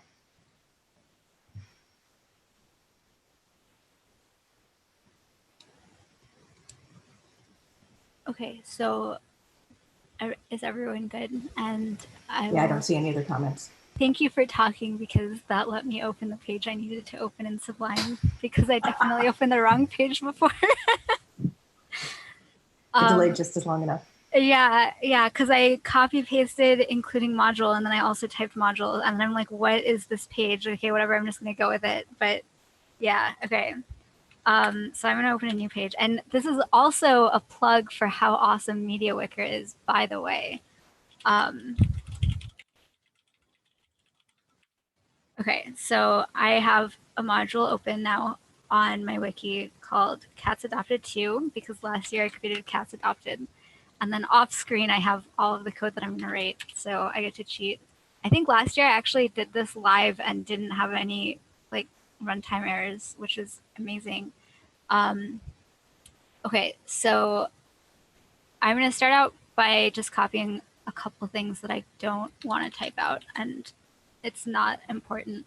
Okay, so to define the scope of the problem that we want to do is that we are tracking when cats were adopted.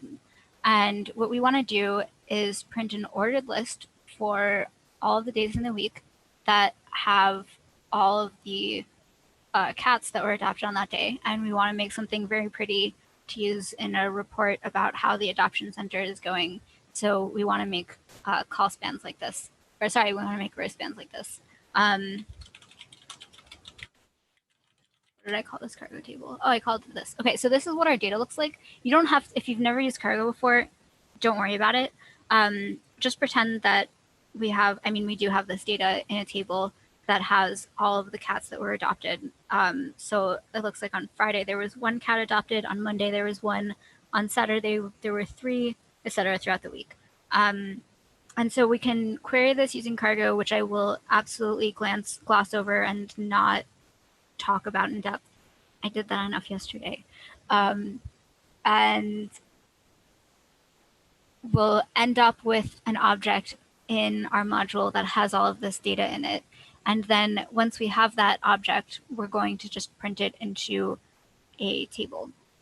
So one issue is that, as you can see here, the days are ordered alphabetically, and we don't want to do that. We want to order our days by actual day of the week. So we're going to tell, there's 2 ways that we could tell our module which way to order the days. And you can either, and so again, there's 2 ways that you can use tables. So this is an array where this is the same as saying like 1 is Sunday, 2 is Monday. Because it's given without a key, the order is just implied. So key 3 is Tuesday. And just a quick word of caution, this, that's not the same as having as this. You can have a string which is an integer, or like a string representation of an integer, and that's different from the integer. So sometimes, in particular, working with getting arguments from wiki text, if a user puts in 3 or something, you'll receive the string 3 and not the integer 3. So a common pitfall is to accidentally think that you have an integer, but you actually have a string representation of an integer. And so converting between integer or number and string, you have 2 string and 2 integer, or sorry, 2 number. These are both built into the language, and so you can use both of them. And you will often have to make use of these two, especially if you use cargo. But just if you're taking any input from anywhere. So this is having an array. And then the second way, which makes it a little bit easier to do, is that this way we can say, okay, what's the day of the week? It's Friday. So now let's look up Friday in this table, and that says 6. So when we sort our data later, we can just look up the day in this table and then do the order based on the values that we get back. So does the idea of the 2 types of tables make sense? And also, do you think you understand how or I guess why we would want this to be able to sort the table the way we want it? Or does anyone not understand that? Next.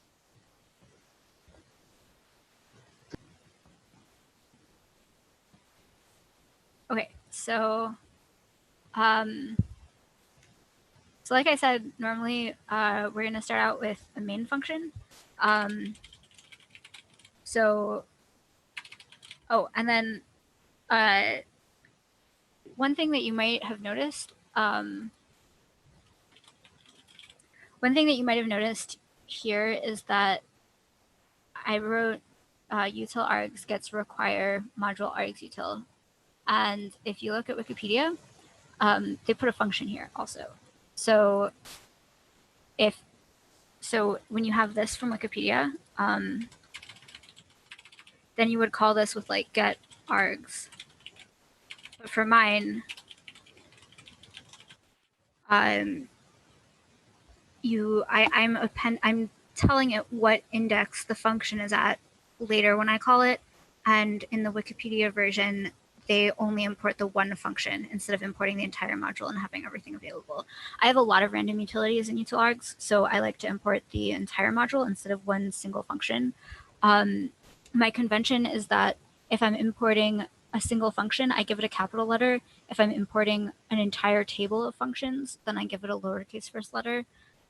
So having conventions like that can help, but I guess don't be thrown off by these 2 different ways of importing. One where you import a single function and one where you just import a table of functions, and then you have to say which function you're calling inside your main code. So here I create a table of functions, I put nothing in it, and then I return P. I could save this, and then I could invoke it, and it wouldn't throw any error. Or I guess I couldn't invoke it because I don't have a function to invoke yet. But I guess there's nothing wrong with this right now. I could import it into another module with require, and I wouldn't get any kind of error because it does exist. It is returning something. It's just returning an empty table, which is really useless. So the first thing that you do is define a main function.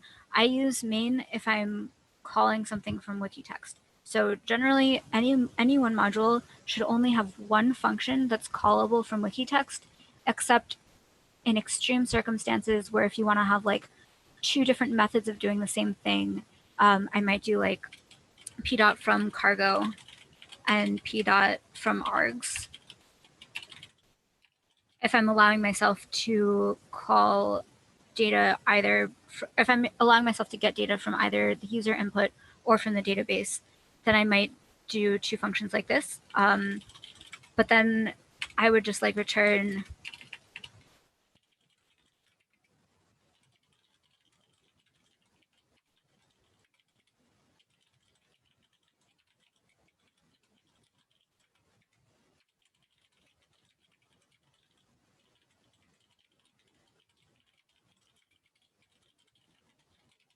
So basically these two would be just acquiring data in different ways and then immediately executing another main function, or another function, which I would call main underscore because it's not called directly from MediaWiki anymore. So barring situations like this, you should only have one function per module that's callable from wiki text. And this is, I guess, an anti-pattern that I see a lot is people having more than one function that can be called from wiki text. And you should definitely not do that unless, again, it's like this, where it's basically just the same code except being run and being wrapped in two different ways of getting data.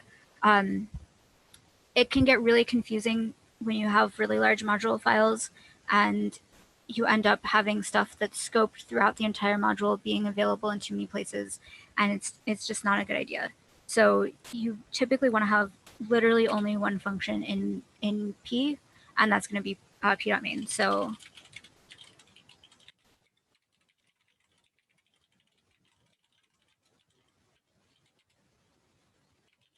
okay, so like I was saying, this is the boilerplate. You don't need to know what this does. It's just going to give you some args.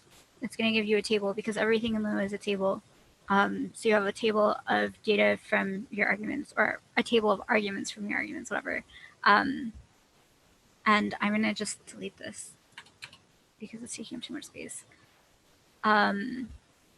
So far we're not doing anything, but now we do have something that will actually not produce an error if we invoke this right now.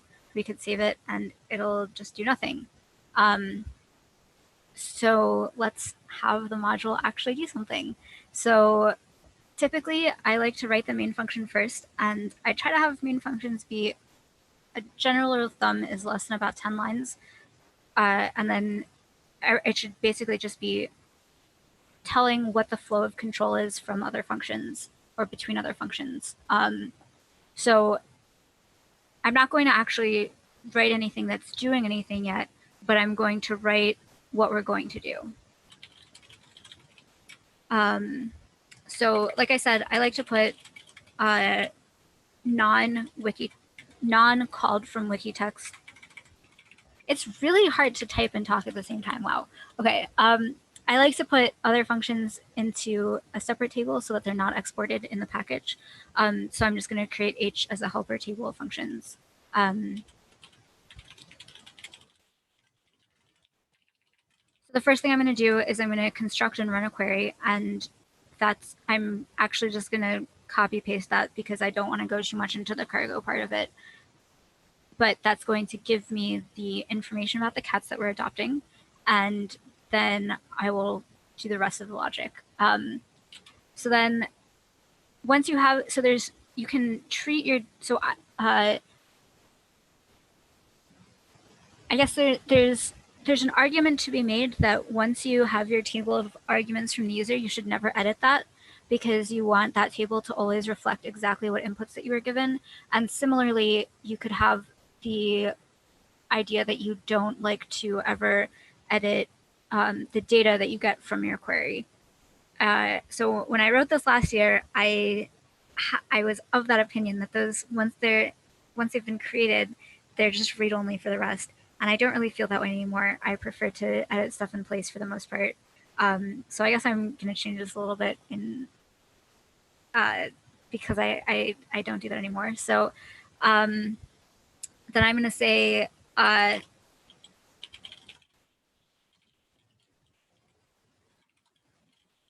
so I'm going to edit data in place. So you might notice that I didn't actually assign anything to this. That's because when you have an object that you pass to a function, you can edit it in place, and then all of the things that you've done to it in that function are still applied to it. So that's not true for a constant. Like if I said,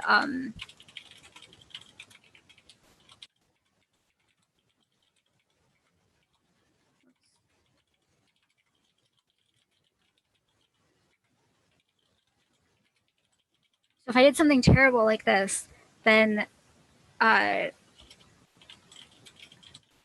still be returning cute. I wouldn't be returning not cute because this is just a constant. And so constants are not passed as references, but objects are. So since this is data,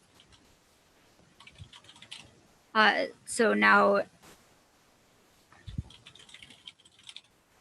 when I'm returning this, it does actually remember that I've assigned not cute.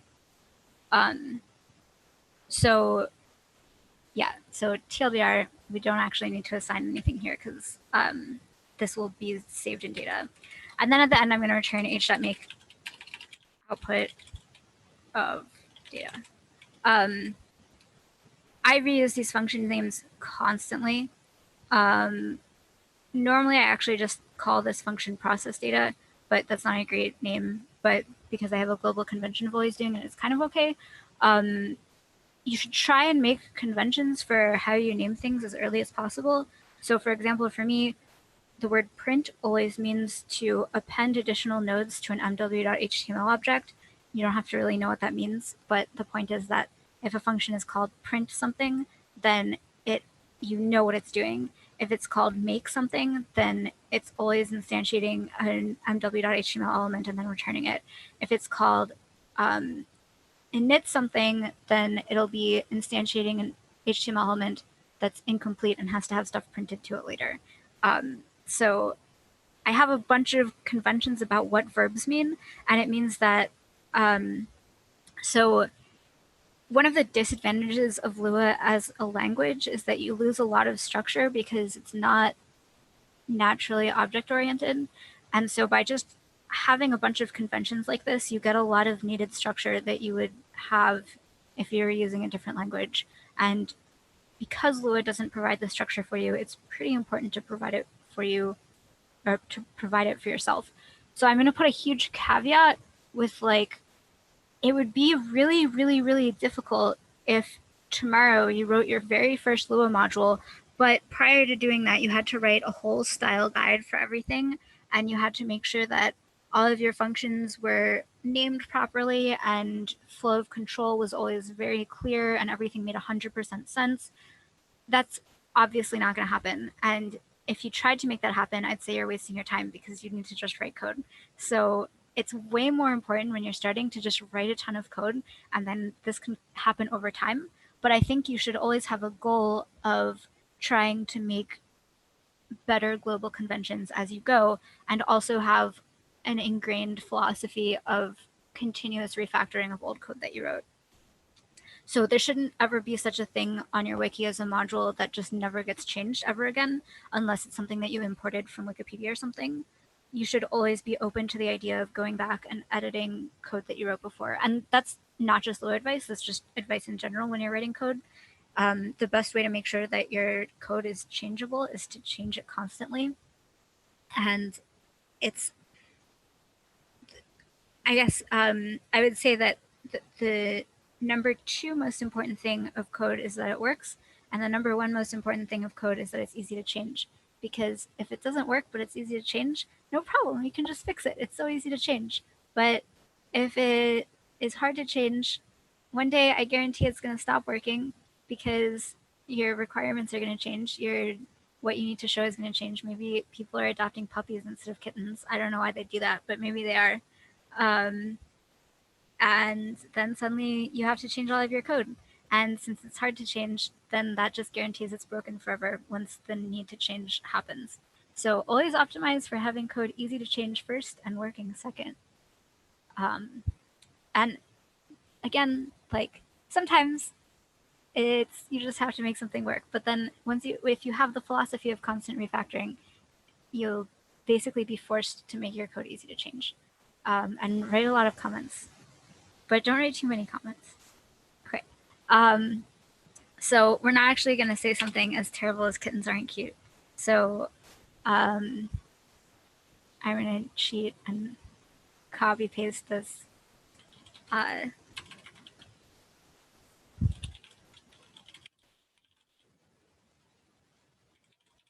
Okay, so I'm going to pass args here just so that in the future, if I wanted to change my query so that it used information from args, I could do that, but I'm not doing that right now. So args is just passed here as an unnecessary parameter, but that's something that makes it easier to change later. And then I'm just going to collapse this and we're never going to think about it again. So what have we actually gotten from this? So what we receive from make and run query is going to be a data structure that looks like this. It's a table. So I'm actually going to, instead of calling it data, I'm going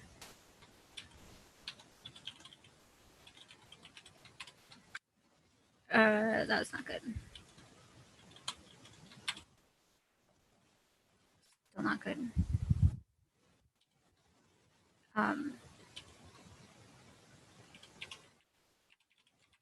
There we go.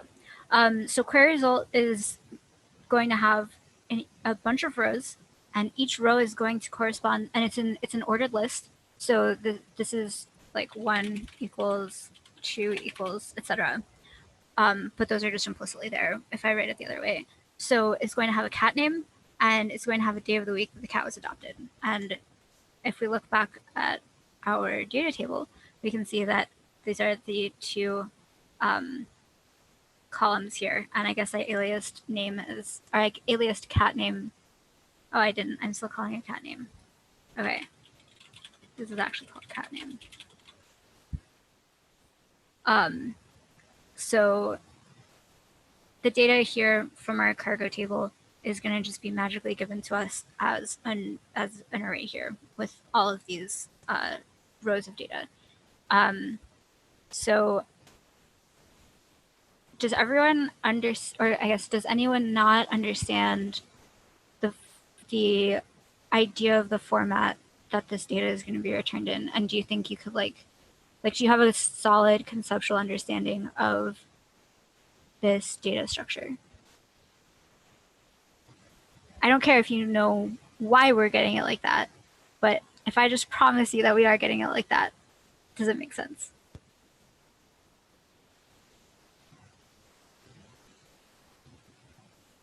Yay, okay. So I'm gonna so I'm like really thrown off by how big all of the text is. So I'm gonna scroll a lot. But so keep the structure in mind, because that's what we're gonna be passed here when we want to process our data. One quick question from the chat from Vince. We are grouping by day, correct? Okay, no. We are going to later group by day, but we're not adding a group by to the cargo query. Because so if we added a group by day to the cargo query, or here, I guess probably people who know cargo actually want to see this, so I shouldn't have hidden that. Util cargo.query and cast. Yesterday, when I was talking about cargo, I mentioned that you should always, always, always make your own personal wrapper for cargo. So this is my own personal wrapper for cargo that does a bunch of magic. Part of my wrapper sets the automatic limit to max, so this isn't needed for my wrapper, whatever. But yeah, there's no group by here, because if we did do a group by, then I wouldn't actually get all of the individual cat names. And part of the reason this is so difficult to do from wiki text is that it's one of the things that cargo does not do particularly well is support one-to-many relations to be queried from wiki text. So one-to-many is like each day has multiple cat names that were adopted that day. So we have like Saturday, there's a bunch of rows here for Saturday and a bunch of rows here for Sunday. And so if we were just going to do a normal query from cargo, we would get literally this table that has Saturday Jack, Saturday Max, Saturday Milo, and is it Milo? I don't know. And we wouldn't be able to do like Saturday Jack, comma Max, because they just doesn't support that. So I actually wrote a module that attempts to let you do easy one-to-many querying from Wikitext by just invoking my module instead of doing a cargo query directly. But I'm not going to talk too much about that right now, because the point is to learn how to do in Lua. But if we were going to do a group by, then we would get what we would get returned is that we would have one row for Saturday, and then it would just pick one random cat, and then one row for Sunday, and it picks a random cat here.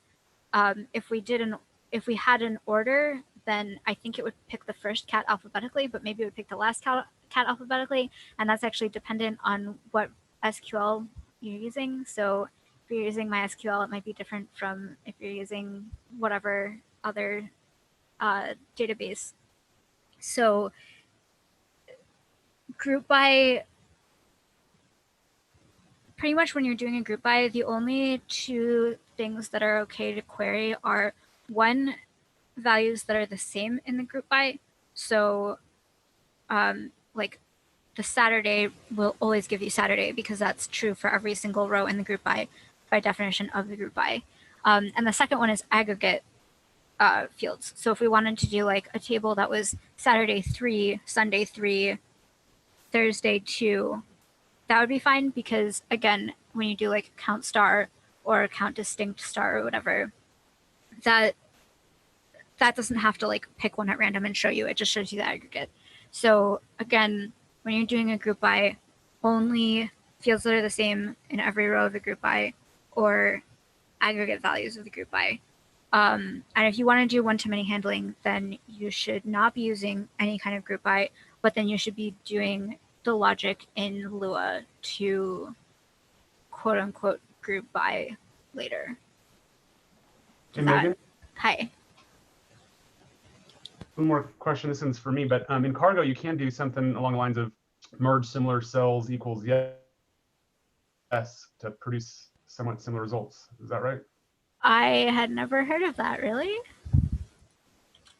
Yeah, I'm pretty sure I've done it. I mean, I can do kind of like the cat thing that you're talking about. Wait, that's cool. Okay, well, let's pretend you can't do that, because if you wanted to do something slightly more complicated, it probably wouldn't support it.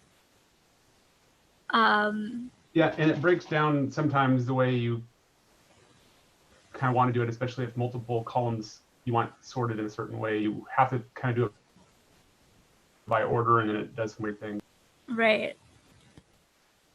And then also, okay, so maybe I guess I could change this example slightly so that you want to do an ordered list instead of doing a row span.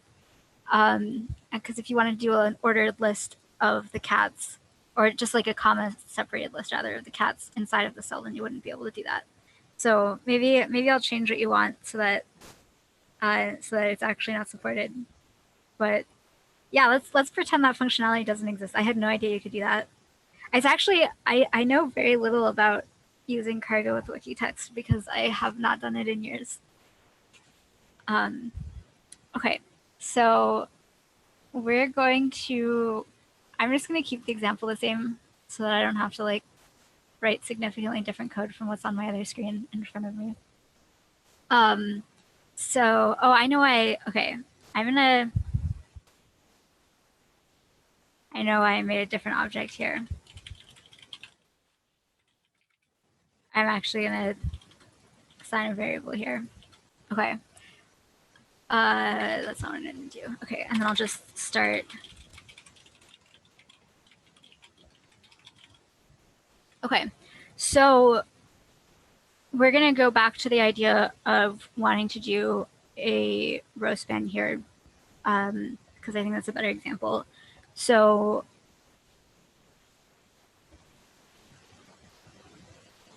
what we need to end up with is each row is going, so each row of our output data is going to be a day of the week, not a row of the table. So it's somewhat frustrating that row has these two different meanings. So I always say tr for table row and row for data table. And I always name my variables like that. So row means a row of a data table, tr means a table row, and I'm going to try and use those conventions also while I'm talking today. And I recommend you do the same conventions because otherwise it is so unbelievably confusing because row means two completely unrelated things. And also this week I was working on some code for Cargo and the two meanings of table were like driving me crazy. And so I renamed all of the wiki table to wiki table, and then there was some sanity restored. So whenever you have like two words that mean, or whenever you have one word that has two just different meanings in your code, rename one of them so that that doesn't happen, because it is very, very confusing. So each row of our data table is going to correspond to multiple TRs of the table and of the wiki table. And so we're going to want to have day of the week is Sunday, and here's the full list of cats. So we're actually going to have a table within each row of all of the cats, because we need to print them all. And we also need to know how many of them there are, so that we can do the correct row span in our day of the week cell. So this means that we need to do is reorganize our entire data that we got from cargo. So remember, it looks like this right now, and we need to make something that looks like this. Yay, copy pasting. So I like to call this an ordered dictionary, because that's effectively what it is. So we have these ordered elements of the table. So again, this is 1, 2, 3, and then Sunday is also a key of its own data table. So here we're going to have a list of cats. So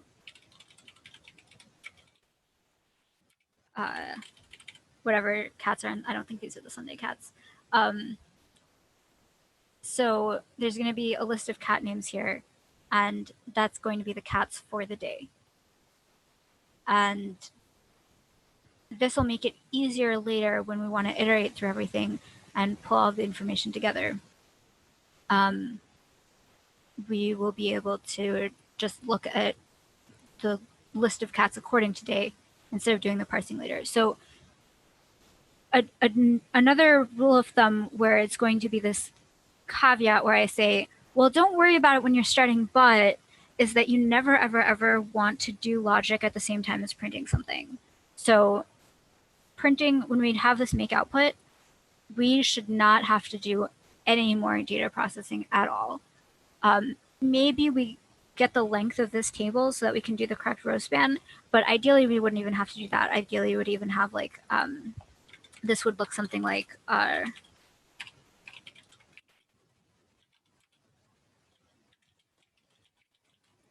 something like this, where we have the row span already computed and the cat names already listed here. And maybe I'll do that structure instead, because that's just slightly better. So make output should not have to know anything about our data. It should just be given something, excuse me, it should be given something that's completely processed, and all it has to know about is how to print tables of already computed data. So what we could do is we could like go through the table that we got here, and for each row we could like change the data somewhat and also append it to our output object, and we could like do these things at the same time, but it'd just be really confusing. And the whole point of Lua is to make things not confusing. So we want to separate these two into two, we want to separate these two phases. And sometimes you might need to like, first you get your data and then you add some markup to your data, and then you group your data, and then you combine your data with other data, and each of these would be an extra row in the main function. But the idea is that you want to really, really separate out the different phases of what you're doing so that make output definitely does not overlap with process data for printing in any way. So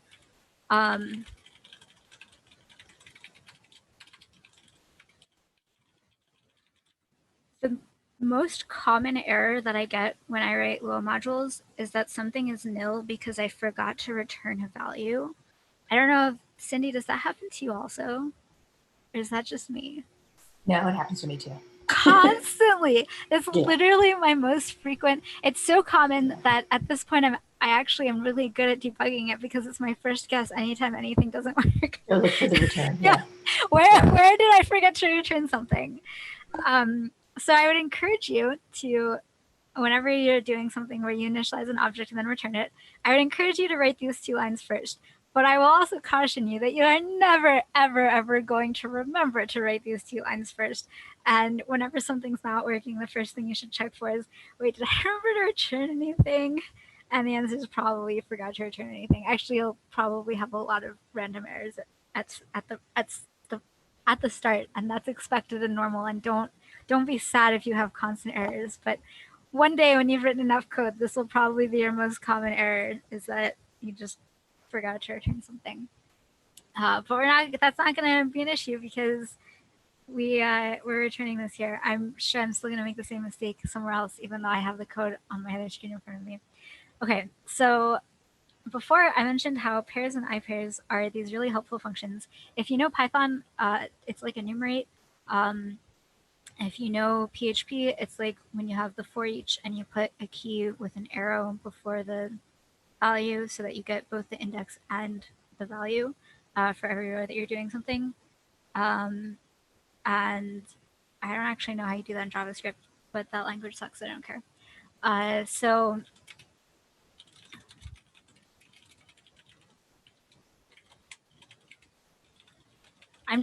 I've given up trying to type and talk at the same time. So there's gonna be a bit of silence while I'm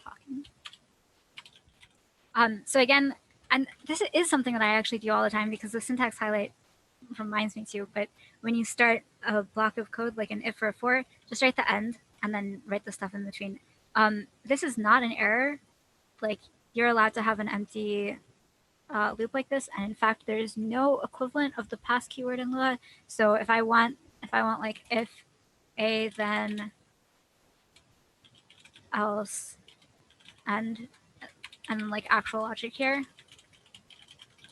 sometimes I want to write something like this and it drives me crazy. So I just write pass with a comment, but like this is valid code. It's okay if that's not true in all languages. But it's okay to have like an empty block of code. So, and also that means that like if you had like a lot of statements here and it doesn't work, you can just comment it out, and that's okay to do, to have this be empty when you're trying to debug.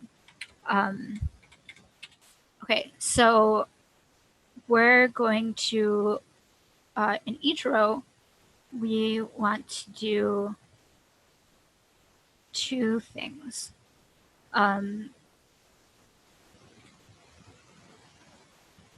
Yeah, okay, we want to do 2 things. So the first thing that we want to do is we want to check and see, is this a new day? So if it is a new day, then we want to initialize the day in our process data. And if it's not a new day, then we want to append the cat to day. So, so index is always going to be an integer, 1, 2, 3, etc. And row is going to be a table that has 2 values. One is cat name and the other is day. And my convention is that anything that's coming from cargo is going to have a capital. It's going to be written in camel case with a capital first letter. And if it's not from cargo, I use camel case with a lowercase first letter. So you can make whatever convention you want, but it's nice to have some kind of convention. And if you want to copy mine, you can do that because it's the best, because it's what I do. But yeah, so if I'm like looking at data later and I'm like, oh, how did cat name get there? Was that a user input? Was that a computed field? Was that from cargo? If it starts with a capital C, I know it's from cargo. And so that's just a lot. Like that's why I used here. I have these lowercase c, lowercase r, and then here it's capital. That's like 100% deliberate and completely by design.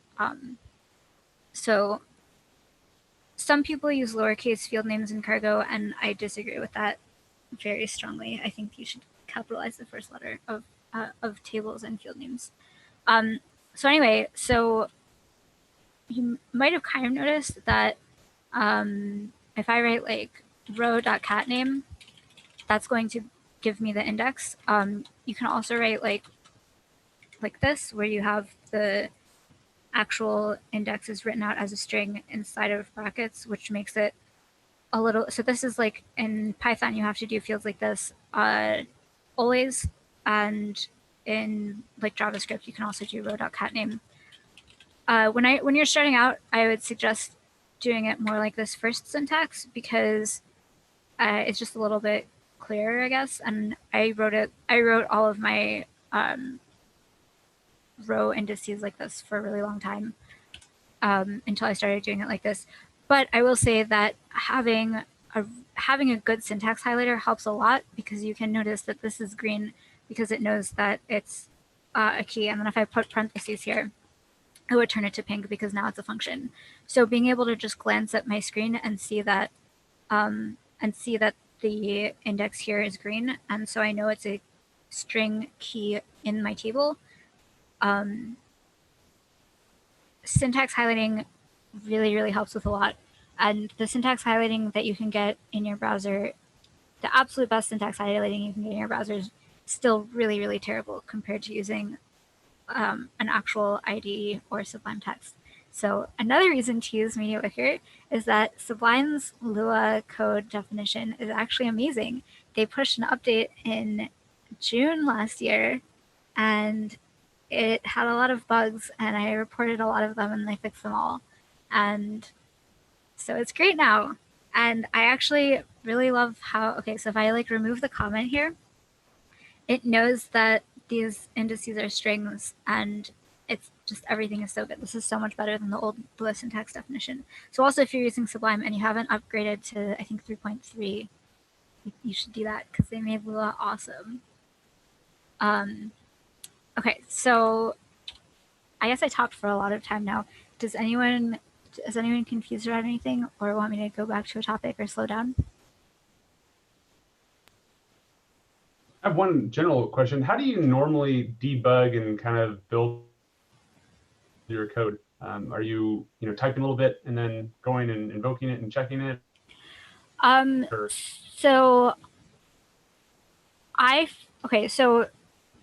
what I generally do is I will write like the minimum viable product of something that I can run and get output. And once I've done that and I've debugged it, then I start adding one feature at a time. I'm like, all right, so now I need to format this cell. And it's kind of like TDD, test-driven development, except for I'm not doing tests, I'm doing it live in production. And so I'm like, all right, this is the next thing I'm going to do. And then I do that. And I alt-tab between whatever page in my user namespace that I have open with the invoke and Sublime where I'm editing. And so when I'm writing a new module, I'll probably save it anywhere 50 to 100 times in the first like 5 hours because I'm constantly resaving. And I think it's very valuable to do a little tiny piece of code at a time so that when it stops working, you know precisely what you edited to make it stop working. And then there's also, because saving it to the wiki commits the version, you also have a much more robust version history. So you're not scared about losing previous revisions if you broke something and then had to press Control-Z and you don't know how long to press Control-Z. So for a long time, I've wanted to try like actual test-driven development, but that is very difficult to do in this environment because you're making like, you have to make all of your outputs are HTML outputs, and I don't know. It's something I want to try, but it just seems like very annoying. And this like pseudo test-driven development of like decide one feature, code it, preview the page again, code the next feature, preview the page again. It works pretty well for me. Sometimes I'm like, this is a really straightforward, simple thing. I'm just going to write all 200 lines of code and then I'm going to test it. And every now and then I really regret doing that, but I've done enough coding at this point that sometimes it's okay. So I wouldn't say that like it's required to always use this process, but I think it works well, especially when you still don't feel super confident about what you're doing.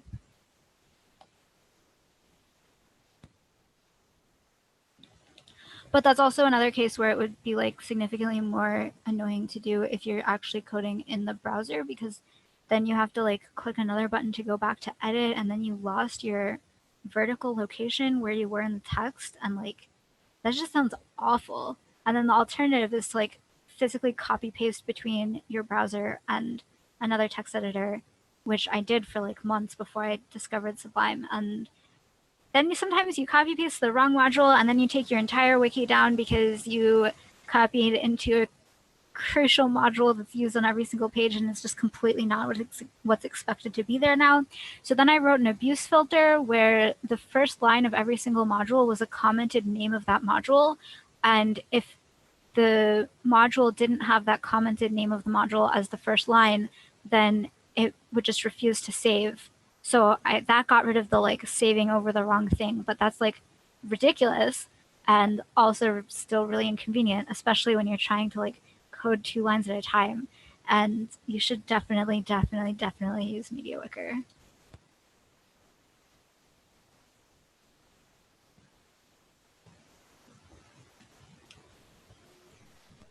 You have me convinced. Yay! I just need to find time one of these days to install it. But I can help that's you. Amazing. I There can you go. help you. And I have to say your abuse filter suggestion is just brilliant. A lot of your suggestions. So bad. just brilliant. It was so bad. Oh my god.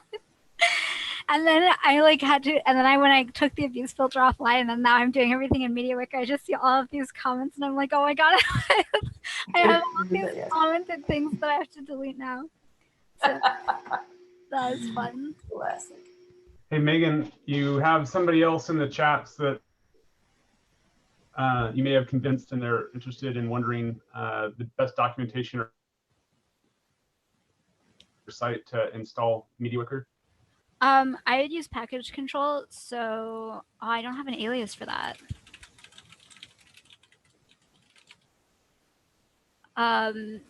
Okay, so first you want to install Sublime, and I'm going to be like brutally honest that it's probably going to be about a month or two before you have any idea what you're doing in Sublime, because the learning curve of this program is terrible. But it's okay, and you can also just spam me on Riot Chat or Twitter or wherever you want to for help configuring it, because I love this add-on so much and I want everyone to use it. So I'm super happy to help people out with getting set up with it. So the first thing that you do when you install Sublime is that you want to then install package control, and if you just search like, I search a lot of Sublime things. So yeah, I guess, so I'll post this in the Lua Classroom chat in Riot. So just follow the instructions here to get package control. And then once you have package control, you can press Control-Shift-P and then start typing install package. And then you press enter here, and then it loads everything slowly. And it's not going to show MediaWicker because I already have it installed, but you can just, it would come up if I didn't have it installed yet. There's probably like 10 or so different add-ons that you need to make Sublime actually be nice. And maybe that'll be my next blog post, will be a list of like add-ons that I think you should have in Sublime if you're editing Lua modules in MediaWiki. That would be most awesome. But okay, yeah, I'll do that. I use a lot of add-ons. And I also I try to use one syntax highlight per language, so that, and it works pretty well of making me like, I don't accidentally type Python code when I'm trying to code in Lua, etc. So I recommend doing that, but then managing having all of these syntax highlights is very annoying. But yesterday I discovered a new add-on that lets you preview syntax highlights in your current language only, and it is so good. So I'm really excited about that. Sublime is the best. But yeah, definitely package control and then install MediaWicker. And I have like a lot of packages. This is probably about half of my packages. This is the package that I found yesterday. Yeah, and then you can do stuff like, there's one that when you press Control-T lets you jump between all of the open modules that you have. I usually have 4 windows of Sublime open, and each one has like anywhere from 5 to 30 open modules in it. So yeah. Okay, so any other questions? Not in chat right now. Okay, so I'm gonna get rid of this because that was just for example. And then, so what I'm gonna do is something that I typically would not bother doing, but it's probably a good idea because it makes stuff easier to read early on, like early on when you're coding in Lua. Oh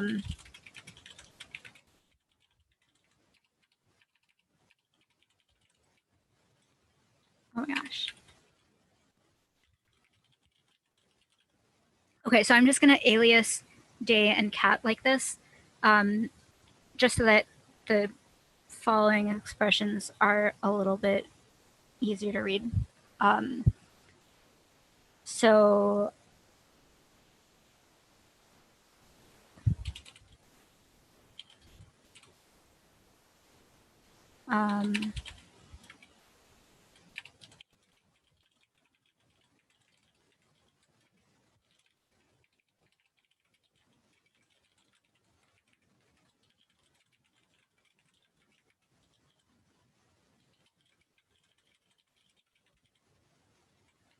I said I was going to be like copy pasting, but I'm actually not copy pasting because I don't like how I did it last time. So I'm just writing code. So I'll probably have some mistakes. Okay,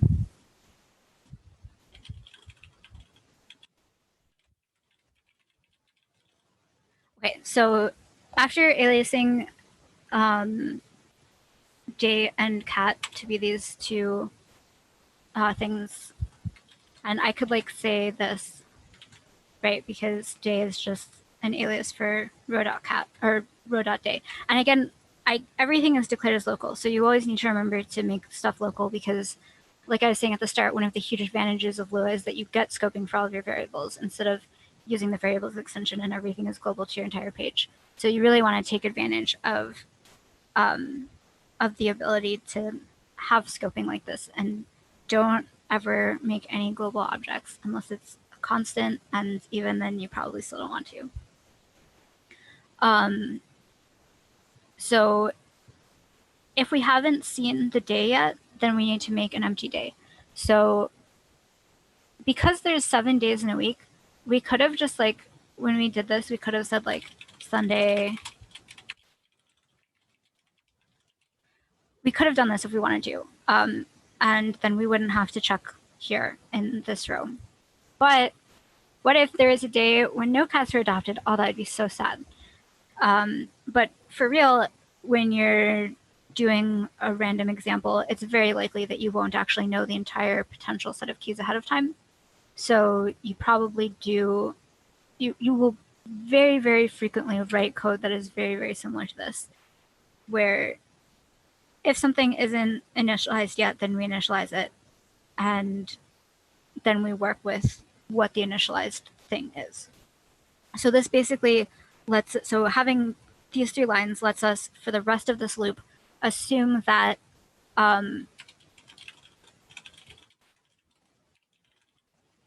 process data of day exists, because if it didn't, then we just created it here. So I'm going to say that one more time slightly differently. If you try and use this expression, process data of day, before day actually exists as an index in process data, then this expression is just going to be undefined. It's not going to exist. It's not going to throw an error. So in Python, for example, this would throw an error if it wasn't defined yet. In Lua, this is just nil. So this is a true statement that process data of day equals nil. But if we try to do like, if we tried to append another key, so cat name, and remember that's the same as saying cat name like this, that is an error because you're not allowed to get the index of something that's nil. So you're allowed to have something that's nil, but you're not allowed to get the index of something that's nil. So we do need to create this table to start out so that we can do stuff to it later, but we're only going to do that if it's not already defined. And then you'll notice here that we're actually taking advantage of the fact that this does not error in Lua. It would be slightly better, whoops, it would be slightly better to say if this explicitly equals nil, because another thing that we could say is like, let that be false, and then it exists, but it's not true. So in that case, when it's false, this evaluates to true, and this does exist.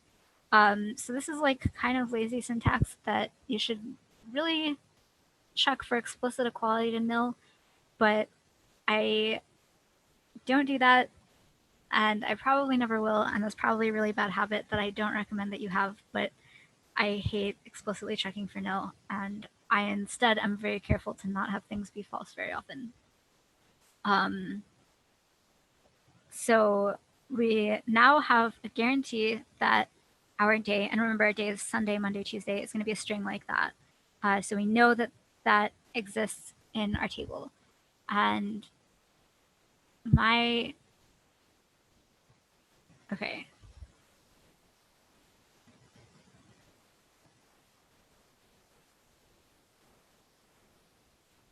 Why am I, okay, so.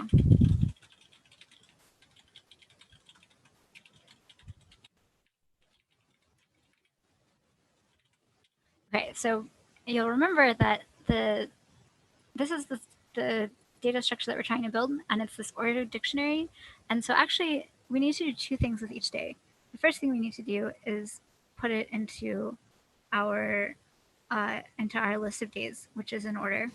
And then we need to also give it this table value here so that we can loop through an order and then look at the value of each day based on the order here. So you might say, oh, well, how do we know it's in order in this for loop here?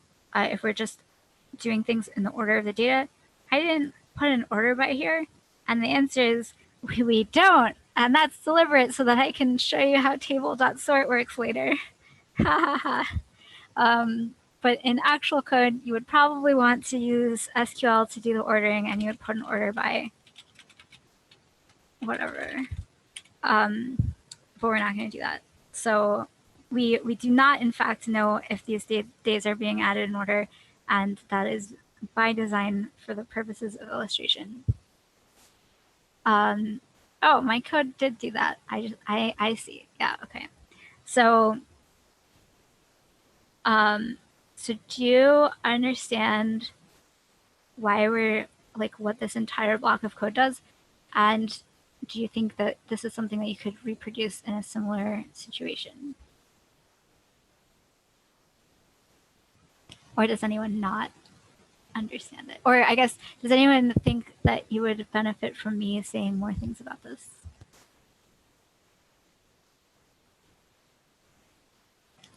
Okay, yay.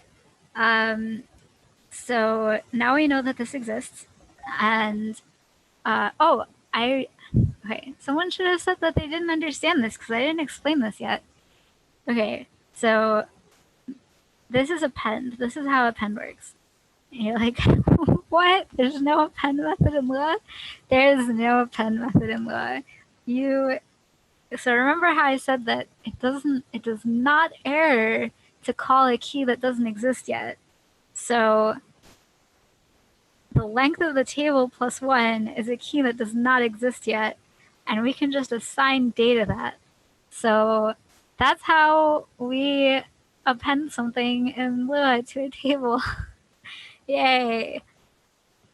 I actually wrote a function called append that I use if it's a very complicated expression, because sometimes it'll be like, I'll find an actual example.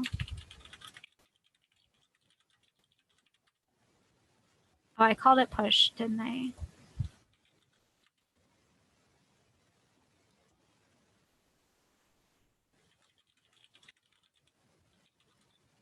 So like if I wanted to write something like this,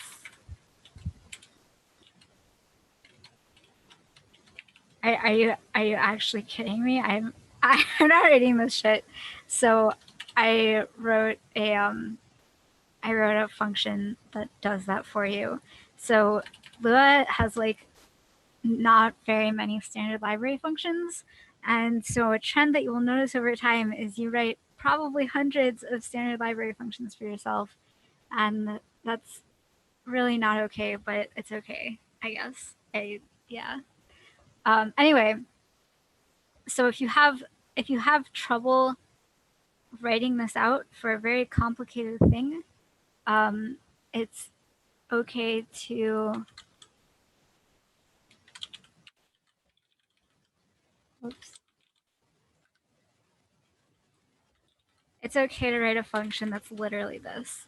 And that's like a common theme in general for, well, I guess for coding in general, but also for coding in Lua, is that like a lot of functions are very, very, very simple, like insanely simple. Like this is literally all that it does. There's one line of code here, but this is one of the most helpful functions I've ever written because the cases when I would need to use it just look terrible when they're written in the main body code. And I don't like that. So if you think that writing a one-line function to use as a utility function is going to make your life easier, you can totally do that. There's no rule that says that like functions all like in English class every paragraph has to have 5 sentences.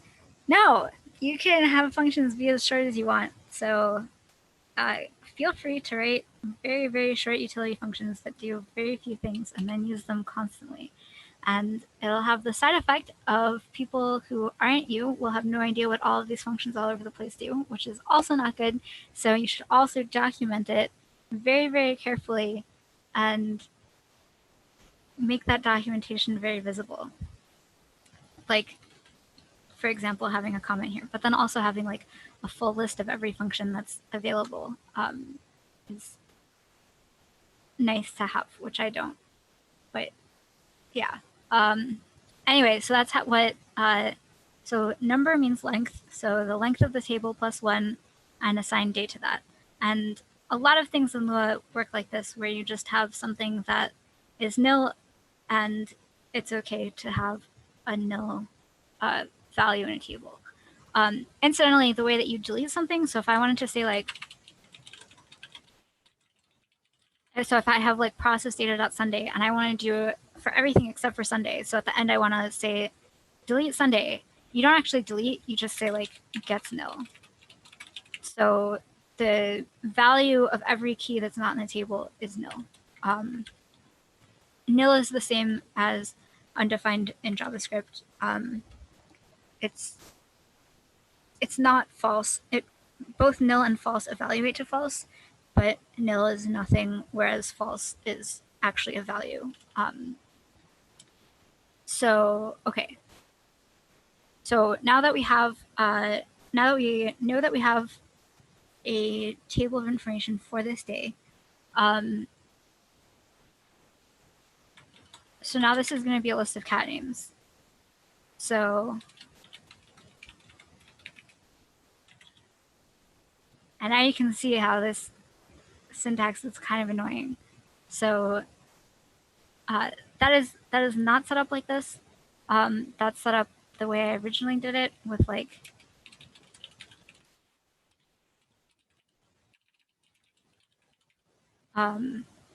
but I guess I'm going to do that for now because it's a little bit simpler. Well, it's not. It's simpler to write out here, I guess. Okay, so now what I have is a dictionary, an ordered dictionary. Remember, where I have all of these days that are not necessarily in order yet, and then I have the list of cats in this format as the values for everything.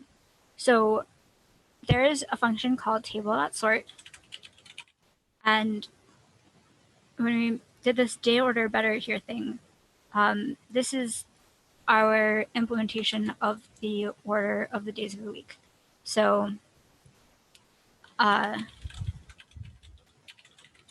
if I wanted to do, if I put like a less than or a greater than, it'll do a comparison between the strings and it'll sort it in alphabetical or reverse alphabetical order. I can never remember which is which. I just pick one and then see if it was right. And approximately half the time it is. So, sorry, one sec. Okay, my voice is dying. So instead of sorting by greater than or less than, we actually want to make a custom function, which you can do, and we're going to do that now.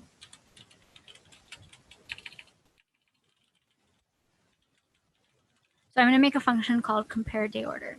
And so you might notice that what I wrote here is that doesn't look like a function.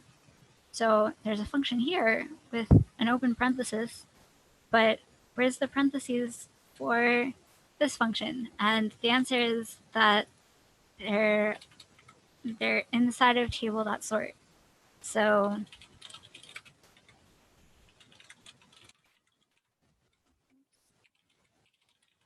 and I want to copy paste this because that's a long line. So when you put the parentheses after a function, that's when you execute it. And we don't want to execute compare day order and then pass that into sort. We want sort to actually have the function. And we want sort to be able to call the function. So, and this is similar. Get args is a function here. And then when we did this assignment to get args, there's no parentheses here, even though get args is a function. And that's because we wanted to store the function into get args and not the value of the function into get args. Then we can call get args later on because this is a function, and now we're actually evaluating it and storing that into args. So similarly, we're not evaluating compare day order here. We're actually sending the function to table.sort, and table.sort will do the evaluation as it needs to. And when you're writing a custom sort function for table.sort, it takes two values, and these are the two values in the table that it's going to compare to each other, and then it's going to order based on the result. So you need to return either true or false. And so this might make a little bit more sense if I said like if, then return true, else return false. And so this is what we want to do. We want to say if the first order is before the second order, then return true. And this is another thing where I never remember, are you supposed to do it? Is it supposed to be true if it's less than, or is it supposed to be true if it's greater than? And I never remember. So I guess it's supposed to be true if it's less than, and I will always just do it once. Ah, shit, I did everything in the wrong order. And then I changed the true and false output of whatever my sort function is, and then everything is good.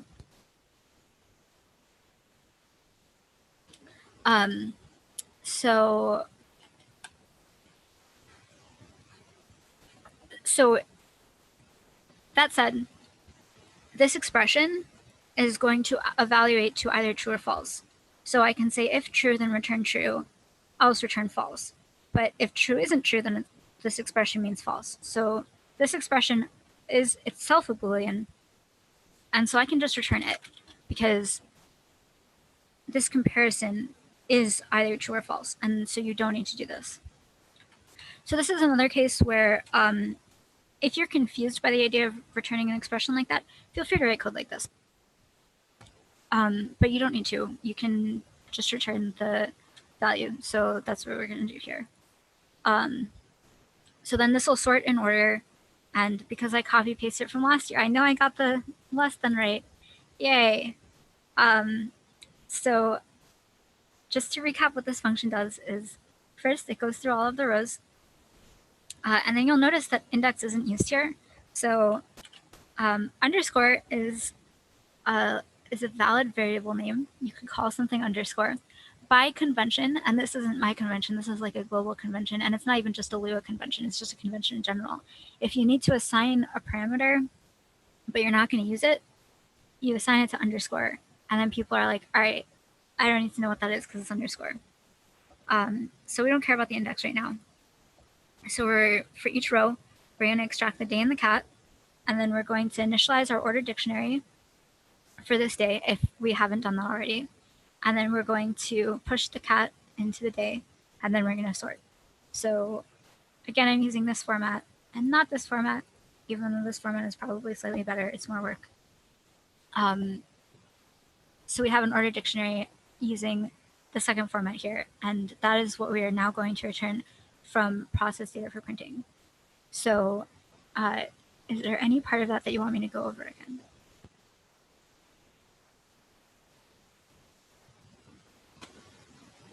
Okay, also I guess I should ask, because we're now at twice the amount of allocated time for this, I think. Does anyone like need to go soon and I should speed up, or am I going in a good pace? Actually, I think we scheduled it. It was scheduled from 2 to 3:30, so you're right at the limit right now. Okay. And in 30 minutes, we have the closing session, so it's really up to everybody whether, you know, I think it's fine for you to keep going if you're good doing that. And we'll just wrap up. If my voice doesn't die, I'm good. Cool. And then we'll just go straight into the closing session at 4. Okay. And then I guess a follow-up to that, am I going like too slowly? Because I don't know, I'm trying to go pretty slowly, but am I overdoing it? I don't think so. It's not too slow for me. Okay, am I going too quickly?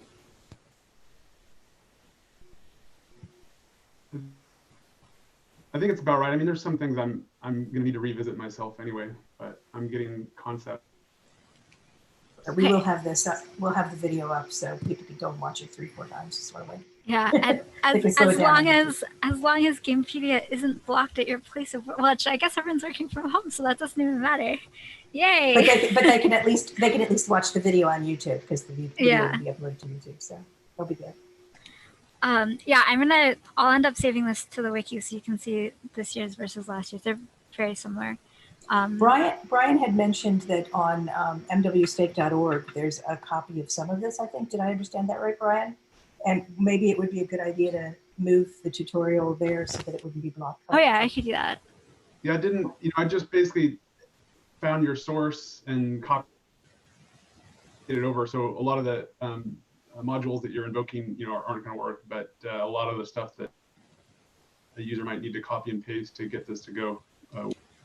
Okay, yeah, there's somewhat of a caveat asterisk thing here with all of this, which is that my cargo util module requires like 7 other utility modules, and then they in turn require a bunch of other stuff, and probably to like actually make this code run on another wiki, you need to copy at least 10 random utility modules. I was not exaggerating when I said hundreds of like quote unquote standard library functions, because nothing is built in. Every now and then I will write a function, and then like months later I'll be like, oh, that is built in. And then I'm like, I just don't care. I'm not going through and changing all of this that I've been doing for so many years. So it's very difficult to copy code from my wiki because of this. But if I intend code to be copied, I try very hard to not use very many utility functions. But I very purposely wanted to hide args and hide cargo. So that's why I have these requires here. But I guess in some sense, it doesn't matter if the thing actually runs, because you just need to see the code. Okay, so we're gonna make output now. Yay! Oh, I already did this. Okay, so what is the first thing that okay, so I'm gonna say local output. What is the very next thing that I should do in this function?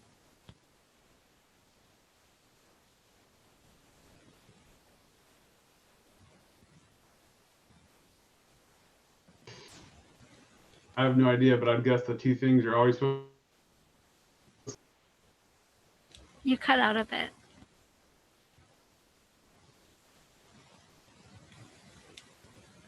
Brian, you cut out. I had a random guess. I had a random guess. It probably wasn't right.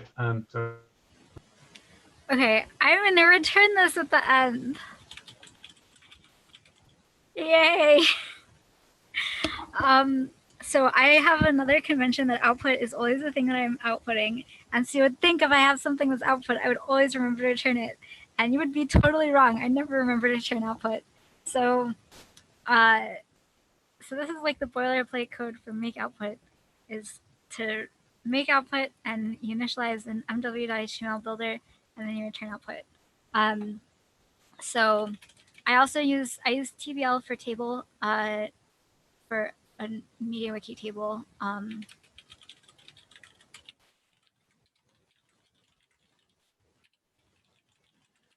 So an alternative way to do this would be that I could just have output be table. So I could say like, I could just do like this and then comment this, or I need that, and then return.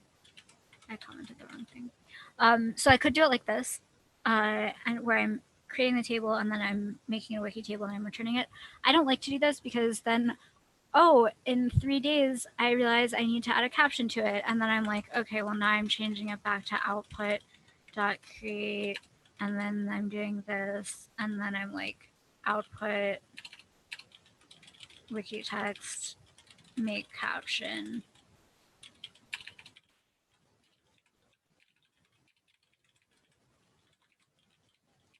And I have done this exact thing so very many times that I just expect it to happen for now. And I never actually put an object here. I always just instantiate an empty mw.html object, and then I tag it, and then I return it.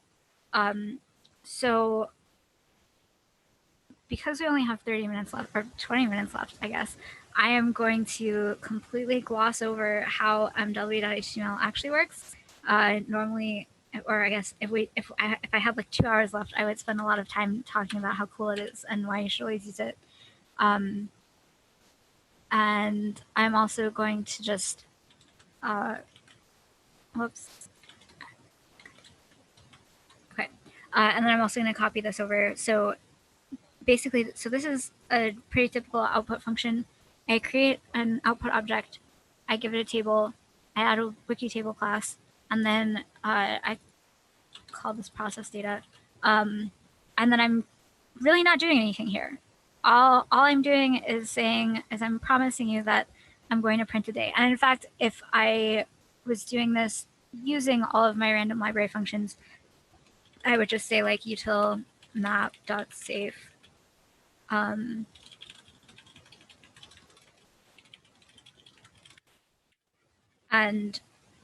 I would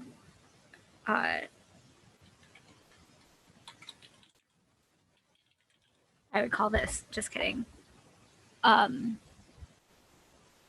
And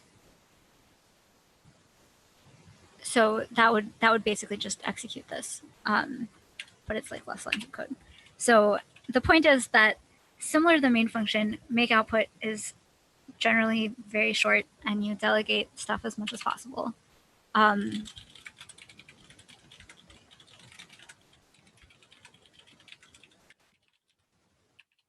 So to print a day, so by convention, the HTML object that I'm building to is always the very first thing that I pass to any function that's printing. Oh, my cat came into my room. Hi, cat. Maybe I'll hear her meow, but I don't think she's hungry. So the two things that I need to the two things I need to send are the list of cats, which again, this is an ordered dictionary. So this is the list, just the list of cats, and this is the day of the week. So this is going to be, so day is a string. There's no, you can't do like type annotations in Lua, which is very annoying. So I often try to put the type of a variable into its name, which generally is not a thing that's recommended to do anymore, but that's only because languages usually have things like type annotations and Lua does not. So it can be very valuable to include the type. So I could say like JString or cats table here. And then it would be like very obvious. And totally feel free to do stuff like this where you actually encode the type of the object into the object's name. Even if you like read coding best practices advice and it says don't do that anymore, in Lua it makes a lot of sense to do that. So, okay, I'm like starting to feel time pressure, so maybe I should just copy paste code and then explain it. Okay, well, I'll keep typing, and if I get to, when I get to 10 minutes, I'll copy paste the rest. So the first thing I'm going to do is create a new row, a new TR, so a new table row. And then remember that I have a list of cats here and a day. I want to. Oh. Okay. Excuse me. Okay. Just one question. Didn't we need to return the table instead of the output, actually? Oh, that's actually a really good question. And the answer is no. The HTML object is a series of, like, you can think of it like Russian nesting dolls, a series of nesting containers of HTML data. And so the output holds a table, and now we're making the table hold a bunch of TRs, and then we're going to make the TR hold a bunch of TDs, etc. And there's a method, the toString method, puts the entire object to a string for output, and that's implicitly called when we return it. So we don't have to. So we could do like toString like this, but we don't have to because it's implicitly done when we return something to wiki text. But anyway, that encodes both the current object plus all of its children into wiki text. So we want to return the outermost object that we created. Okay, thanks. Yeah, thanks for the question. If we had more time, I would also talk a little bit more about where you are in the object. But just remember that what we're doing here with table, we're not like, don't think of this as creating a table. Think of this as aliasing a place, aliasing a location in the output table. So, or I guess creating a node in the output table and aliasing it. So we've added a table node to output and we're aliasing it as TBL. Here we're adding a TR node to TBL and we're aliasing it as TR. So TR is just a location inside of table, inside of output. It's not its own separate object. So the first thing that we're going to want to do is we're going to want to print the name of the day.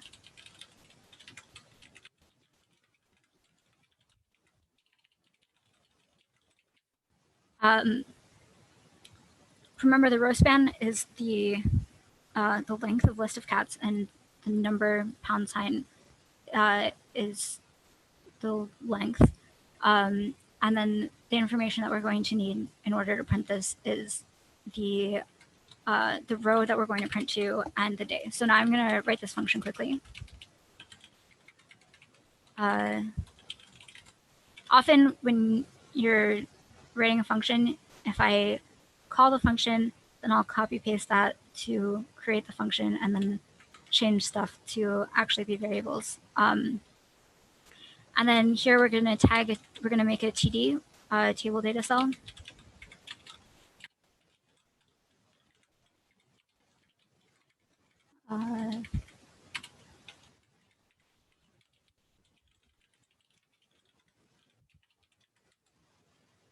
So we're making a table data with the day as the wiki text and the row span as the row span. It's pretty straightforward. That's just what we want to do. And we're doing it for the current row. And then we also want to, okay, so now we're in a slightly awkward position because we need to now do two different things depending where we are in the list of cats. If we're on the first cat, then we want to print this in the same row. And if we're on the second or later cat, then we want to print it in a new cat, in a new row, right? So I'll show the table again so that you can see. So Sunday is in this row, and then Luna is also in this row, but then Chloe is in its own row. So we need to do two different things, depending if it's the first one on the table or not. So what I'm going to do is I'm going to say,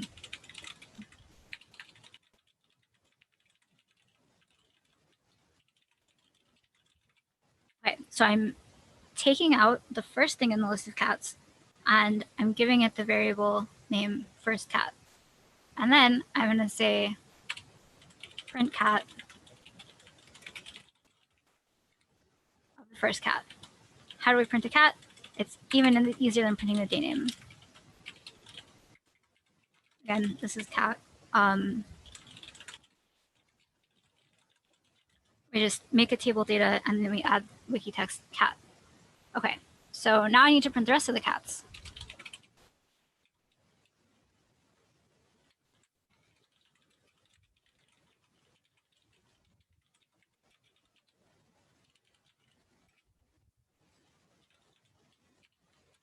I'm just going to overwrite the variable tr.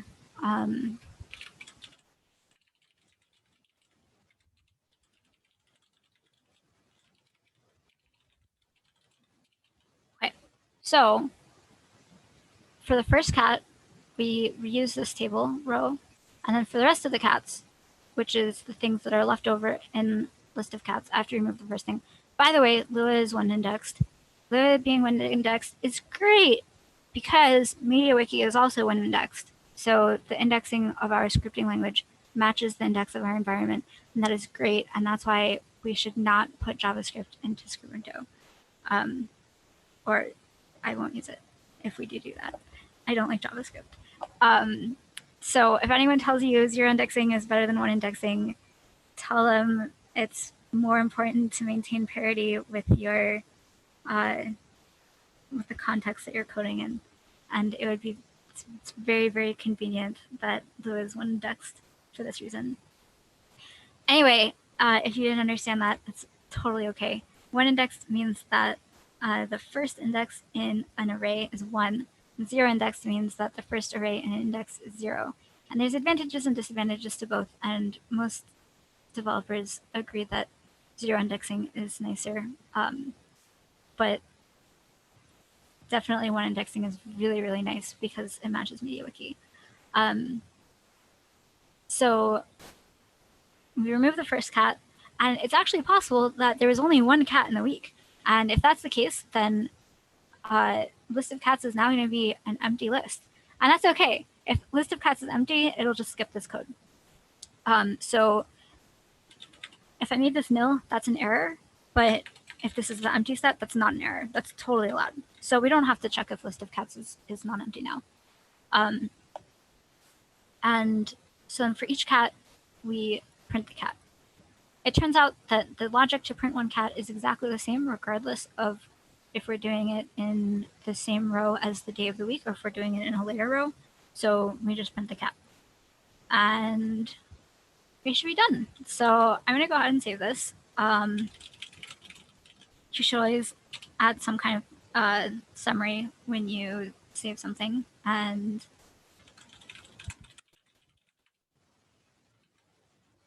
let's see if I wrote this right.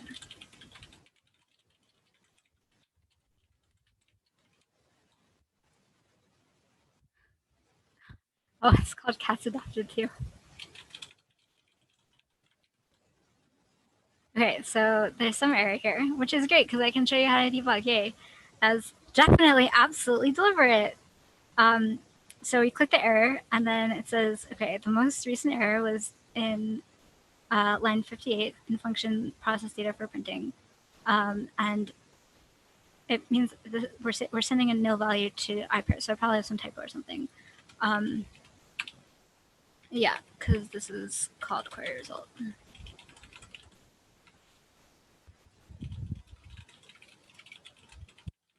Because I renamed stuff from last year. So now we preview again, and there's a list of cats. Yay, we did it. So now what we could do, so normally, so now I'm just saving this as a sandbox page in my username space.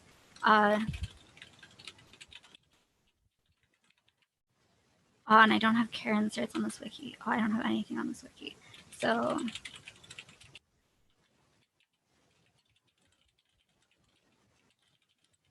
I can't believe I'm typing this out.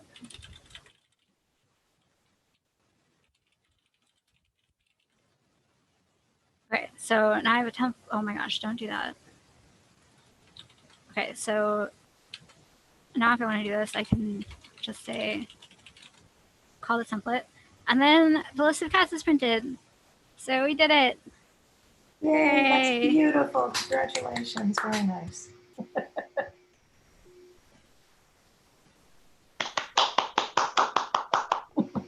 There you go. Very nice. So yeah, just pretend that this is not possible in Cargo, and you have seen how Lua can make something that could have been done in Wikitext in a very annoying way into a not super annoying way. And it's 100 lines of codes, or 100 lines of code, but most of it is like there's a bunch of comments here and stuff. So yeah, so this is like, and this is a pretty reasonably close to an actual real life scenario that you might want to do. So let's pretend that, let's change it a little bit, I guess.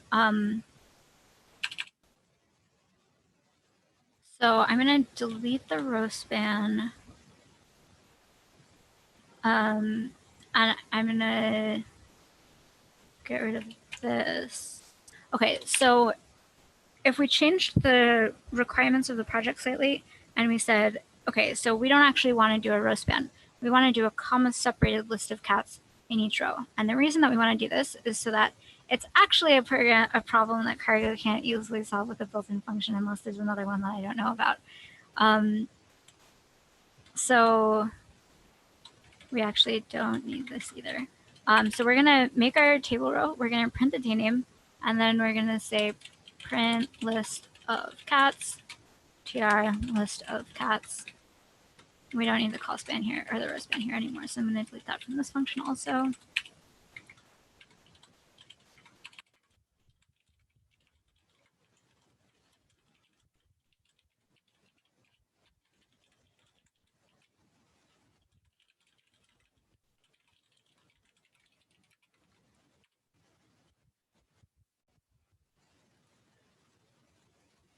Okay, so now we have very slightly, so notice that I did not change anything before make output. And in fact, I didn't even change anything in make output. All I changed stuff was print day. So print day name, and print list of cats. So these are the only three functions that I changed. Everything else is completely static. And I've significantly changed the output. So if you wanted to have an ordered list of cats inside of the day, you can do that instead. And actually, this was significantly easier to do that because we didn't have to do the special case for the first cat nonsense that we had to do for when we did it with the row span version. But this is like, imagine if you were doing this in Wikitext and you were asked first to do it with the row span, and then they were like, oh, just kidding, this takes up too much vertical space. We want to do it in line with a comma separated list. That would be like such a nightmare to redo. But in Lua, we just changed 3 functions, and really those 3 functions could have just been one function if I wasn't like trying super hard to make short functions. So we changed very little, and we completely changed the output like this, but it's the same idea, and we use the same data structure to construct it. So Lua allows you to have very, very flexible stuff, and we didn't have to edit more than one template. We didn't have to worry about changing any kind of global variables. We didn't have to do anything like that. We just went through our code and made a change in like a very localized area to get this different output. And now it is something that you can't do in Cargo natively, I think. I'll go back to, so table.concat is a built-in function. It concatenates the table using whatever separator you specify. So I did comma space as the separator.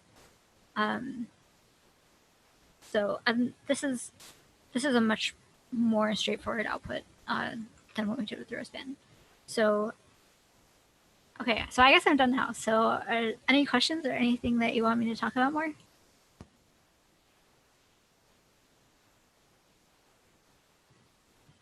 No question, but it was very good. Thank you. Thanks. It was fabulous. Thank you so much. Okay. Thank you. Bravo.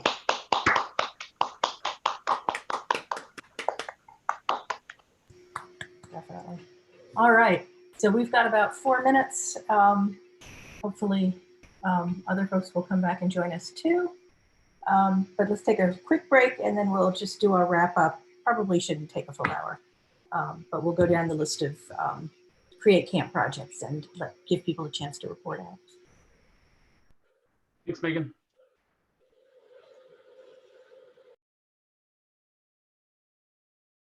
Wait, I turned my screen share off, right? You did. Where's Zoom? Yeah, sometimes it takes a little while Oh, to find it I again. found it.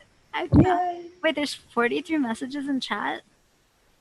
Okay. Yeah, we've been chatting. We've been talking. Wait, Meza doesn't have You can save Lua? it too. Those little ellipses. Meza does not have Lua, and it makes me very sad. That's Oh no. one of the main reasons I don't use it. It doesn't have cargo either, right? Not by so. default.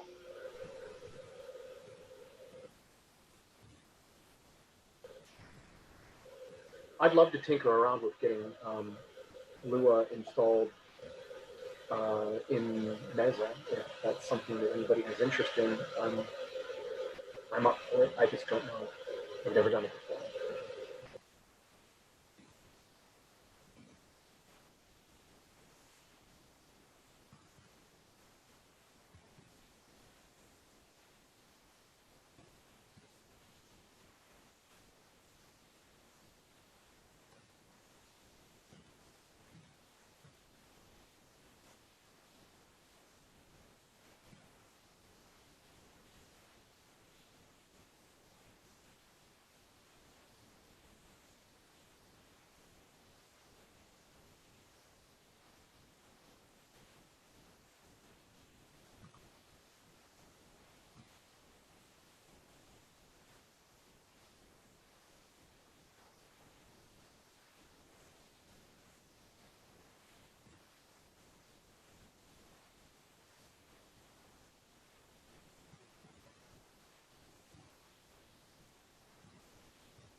Is anyone still there?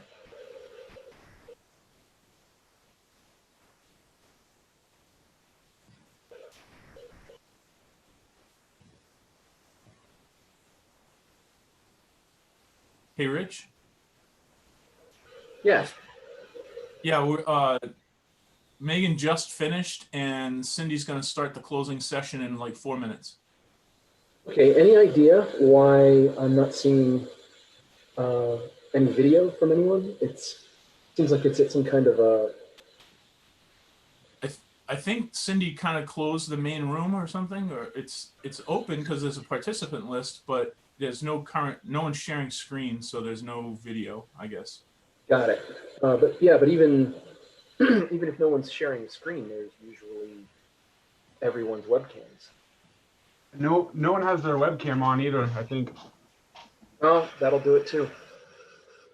Yeah, everyone's video's turned off because there we go.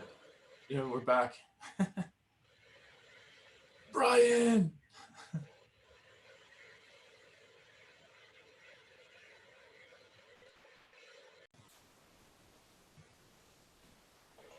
Okay, got it. Thanks.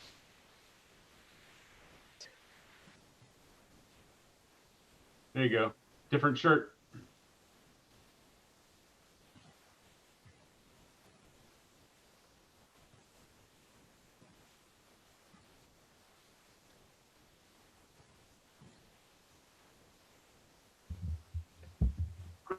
Hello. Greg. Hey, you're on. All right.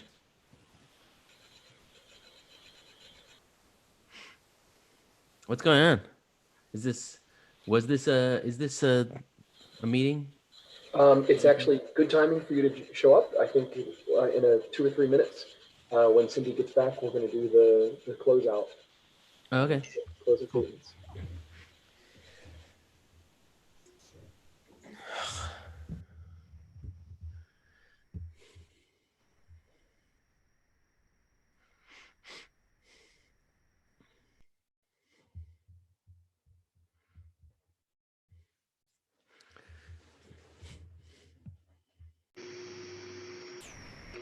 Hello. Cindy. Oh, good. You can hear me. Okay. All right. I think, let's see. Maybe.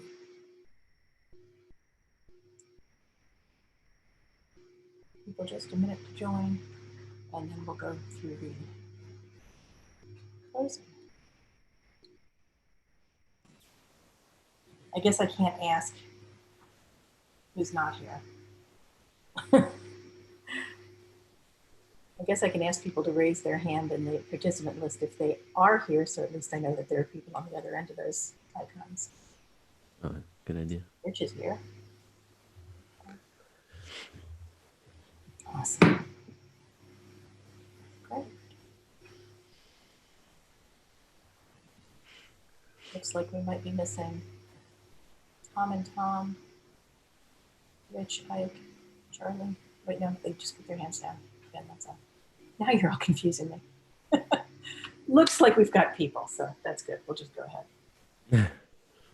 So what I thought I would do is I'm just going to go down the list of Create Camp projects and give each group a chance to talk about what they did.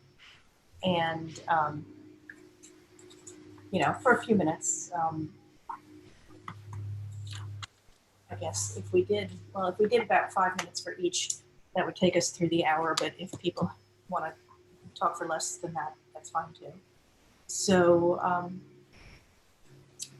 but we can go down. So I'm going to start with, is there anybody here from the Meza Create Camp project who would like to talk about what you all did? Go for it, Greg. Yeah, I'm here and I can talk about it. Real simply, we worked on upgrading Meza to version 134, which involved upgrading Elasticsearch and also involved several deprecations in extensions, because there's a lot of extensions included. But basically, we're able to do it and get a successful Meza deploy. So I'm going to be committing the code changes into a separate branch for 34x, and I'll push that up to at least my GitHub repository, and I'll try to get a pull request going with Darren. I'm sure he'll be able to at least create a branch for 34x in Meza, and yeah, we'll continue work on that. But I know one thing that remains to be done is that we didn't have time for yet, but will be, I'm sure it will be tackled, is upgrading the MariaDB database version. So all in all, I'd call it a success, and we've got a working example so far. Awesome. Fabulous. Anybody else want to comment on that or chime in? I know there was just some discussion in the last session about trying to get Lua into Meza as well, Scribunta, which would be awesome. Yeah, I don't know that that's related to Greg's Create Camp. No, it's not. That's a separate thing. Just that it's Meza related. But no, it's not a goal of the Create Camp. But that's awesome. That's exciting that you've got it up to 1.34. Okay. So if there's nothing else about Meza, is there anybody here to talk about the Internet Port of Lies? Did anybody attend that session? I know there was somebody else in there with Mark and yeah, I was in the session, true. You were? Okay, cool. You want to talk about it?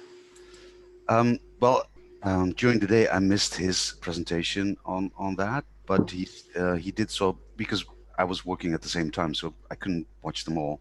I did re-watch them as soon as you cut all the video and put them on the links. And he asked me, because it was the whole thing, what he did was really, really interesting. And it's kind of a mock-up, so he kind of asked if we could help him out building this. So I discussed that today at the office, and I think on Monday we'll have a call with him to see what we can do for him and actually build the whole project. Very nice. That would be awesome. Yes, it's a Cool. really interesting project. It is. It is. So Okay, that's wonderful. The next project was maps.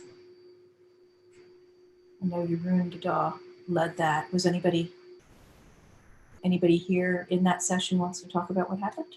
Well, I would be happy to, but I think since Jeroen is here, he can probably do a better job of it. Yeah. Oh, let me start my video. Okay. Hello. I can't see myself. Maybe others can. I can see it. Okay, cool.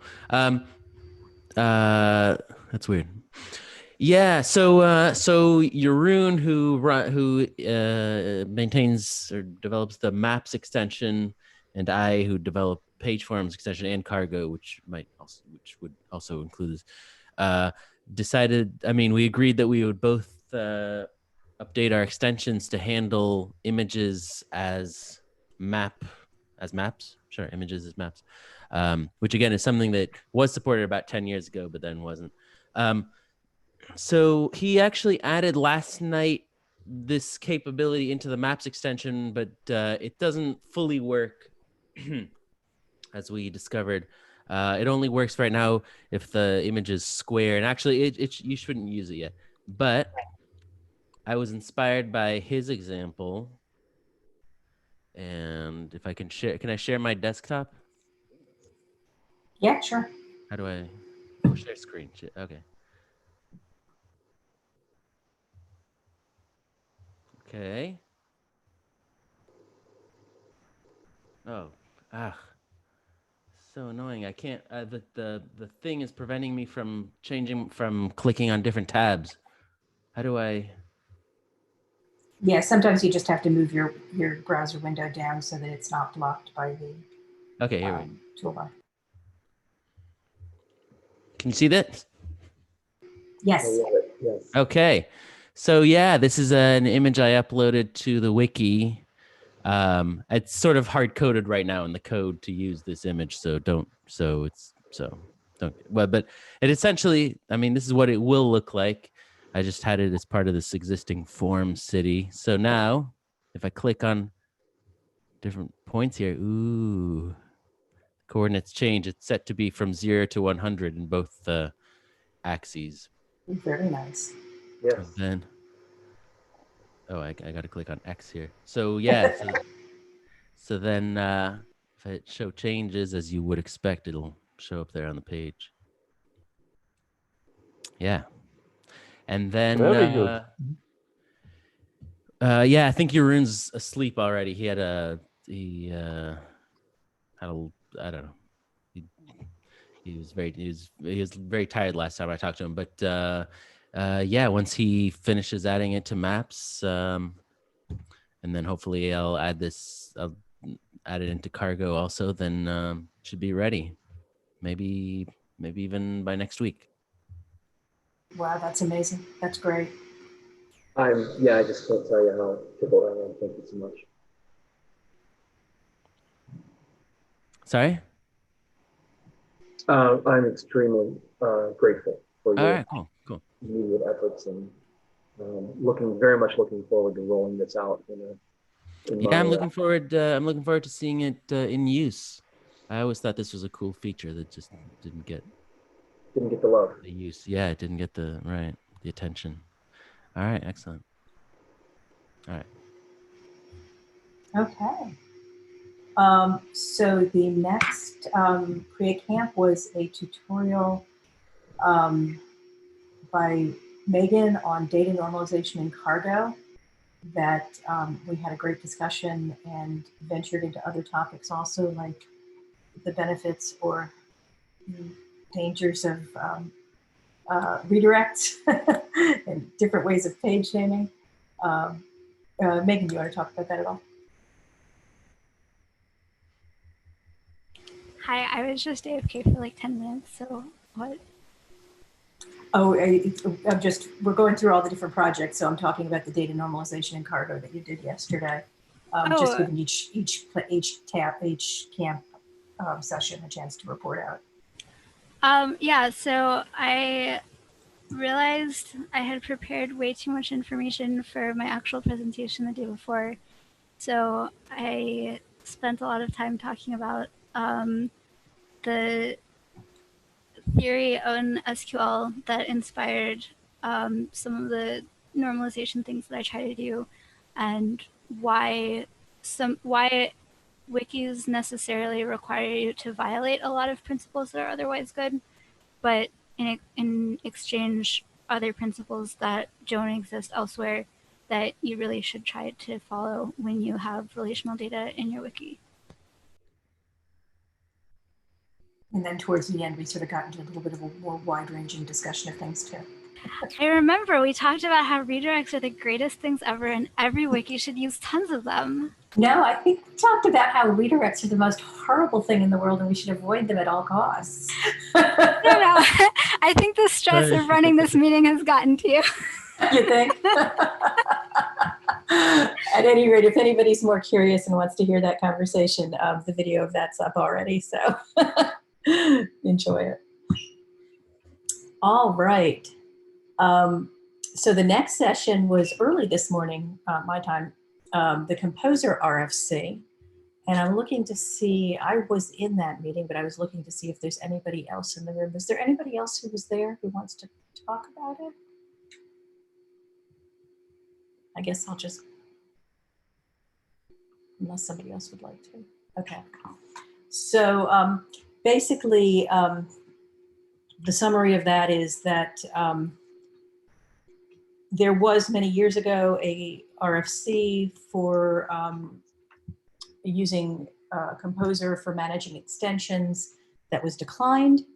And since then, in the absence of another easy way to install extensions, many extension owners have started to use that anyways against official advice. But the landscape has changed significantly since that RFC was there. First of all, at that point, many extensions were combining installation and enabling extensions, and they're really two completely separate things that should be treated separately. And so the more modern advice is if you want to use Composer to install an extension, that's what many third-party extensions are doing, but that you should still use the extension registration capability, WF load extension, to load them and have those as two separate things. And that's the more accepted practice these days.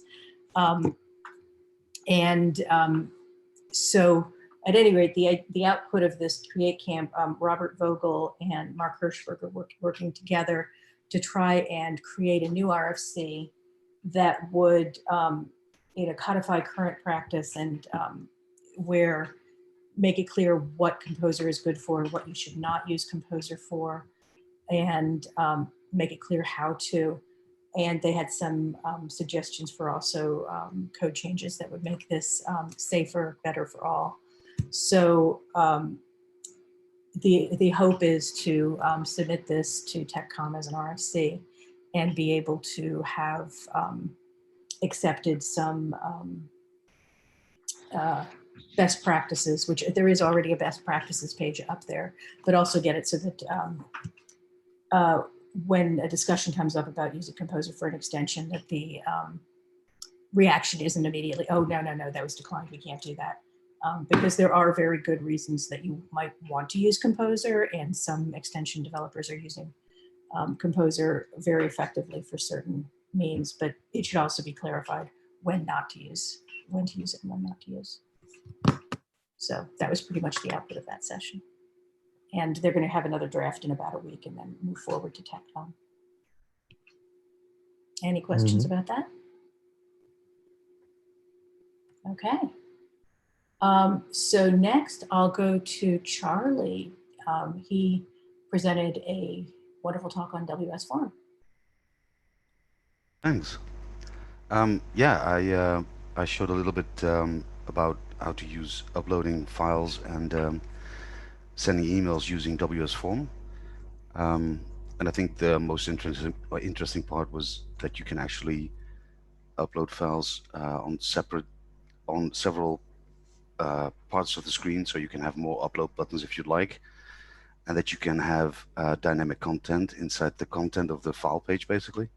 And with emailing, the same thing, so that you can email a lot of people, sending out HTML files, or well, HTML emails that consist of a header, a footer, and a content that can be dynamic, so can have data out of the wiki when it's being sent. What else did I show? Oh, we came up with, I think it was Bernhard, or I don't know, but you can also use when there's a red link. So if there's a file that doesn't exist, you click on it, you actually jump to a WS Form upload page, basically, where in the URL the missing link is, so you can actually then upload a file and then have the correct name or do something else with it. So we went through those kind of things. It was yeah, it was pretty interesting. At least I got some really nice feedback. So yeah, it was great. And if I'm not mistaken, you also promised that you were going to get the extension ready to release so that anybody could use it, right? Something like that. Yeah, something like that. I'm going to do my hardest on my hardest best on that to get that done. Yes. Thank you. Awesome. And that session was recorded later on tonight. It should be up on YouTube. So then I know Wolfgang and Bernhard were going to trying to find time to talk about semantic MediaWiki with a non-standard backend, but I'm not clear that they ever did, and I don't see either of them online. So I'm not sure whether anything came out of that. And then Jeroen de Dot had a session on a enterprise MediaWiki user survey. I think, Brian, you were in that one, right? No, I wasn't. Oh, you weren't? Oh, okay. I was there. Anybody in that? Sorry. Oh, you were on. Okay, good. I was there, Thank you. yeah. Where's Mark, by the way? No idea. Okay. Oh, actually, Mark wasn't even there. No, it was based on a survey that Mark had done, or maybe he was there for part of it. It was based on a survey that Mark had first created. It had created in 2015, I think. And Darren was there too. But yeah, they're putting together. I don't know what the official organization behind it, if any, is, or maybe it's just Jeroen doing it. But put together a survey with questions, maybe 25 questions all in all. That this one is for people who use MediaWiki. They also want to do another survey of people who don't use MediaWiki, which is, I guess, both easier and harder to find people to fill out. But that one's not created yet. But this one is created, and there's a link to it somewhere. It's I think even on the Riot channel, and people can already fill it out if they want to. Although it's not intended for developers. There's a list of groups at the beginning that it's not intended for. Basically, it's for people who just use MediaWiki at their work and, you know, wanting to see what's good about it, what could be better, that kind of thing. Does it make sense to put a link to it up on the conference page? Yeah, I don't know where, but yeah, somewhere, sure. Yeah, if you could do that, that would be awesome. Actually, I'm not 100% sure that it's official yet. That's officially released. Yeah, I don't know. All right. We talked about making some, or I suggested some. People suggested different changes. I don't know. Yeah. Yeah. So I guess hold off on that. Okay. Yeah, I don't know where the link is anyway. So cool. All right. Yes, I did a session on Git and MediaWiki, I believe. I don't think he's on though. Charlie, did you want to talk about that? Sure. Yeah. There was some interest there, and he kind of went on with what he did with his presentation, but he gave some more practical examples on how to apply that, and showed some Docker containers that he booted up, and showed like a local wiki where he can work in.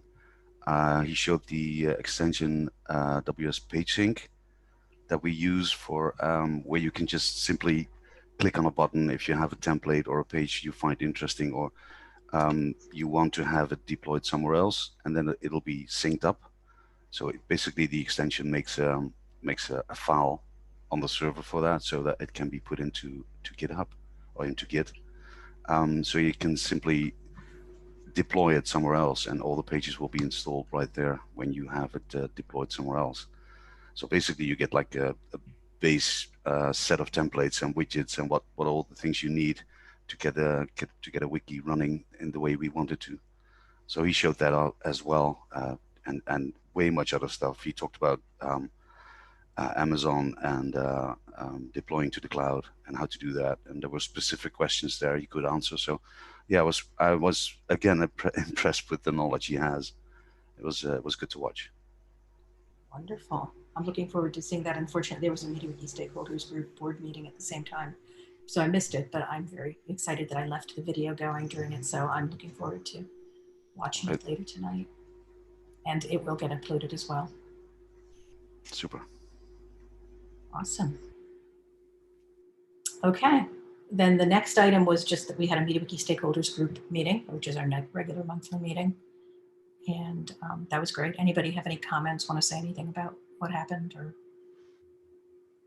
That's what, well, I was there as well for a short while, wasn't I? I think so. Yeah, when you talked about the blog and stuff. Yes, yeah. Yeah, well, you know my remark. Yes. Yes. Yes, so I'm not going to mention that again. Yeah, cool. Okay. And then the last regularly scheduled session, just hot off the presses, ended 25 minutes ago, was Megan talking about Lua. Megan, you want to say anything about it? Yeah, so it turns out that the example that I thought I was giving of something that isn't possible in MediaWiki natively, Brian pointed out to me totally is possible natively in MediaWiki, and Cargo supports it, and I had no idea. So that was fun. But I did it in Lua pretending that you couldn't do it natively, and then we changed the example of it so that it was actually something you couldn't do natively.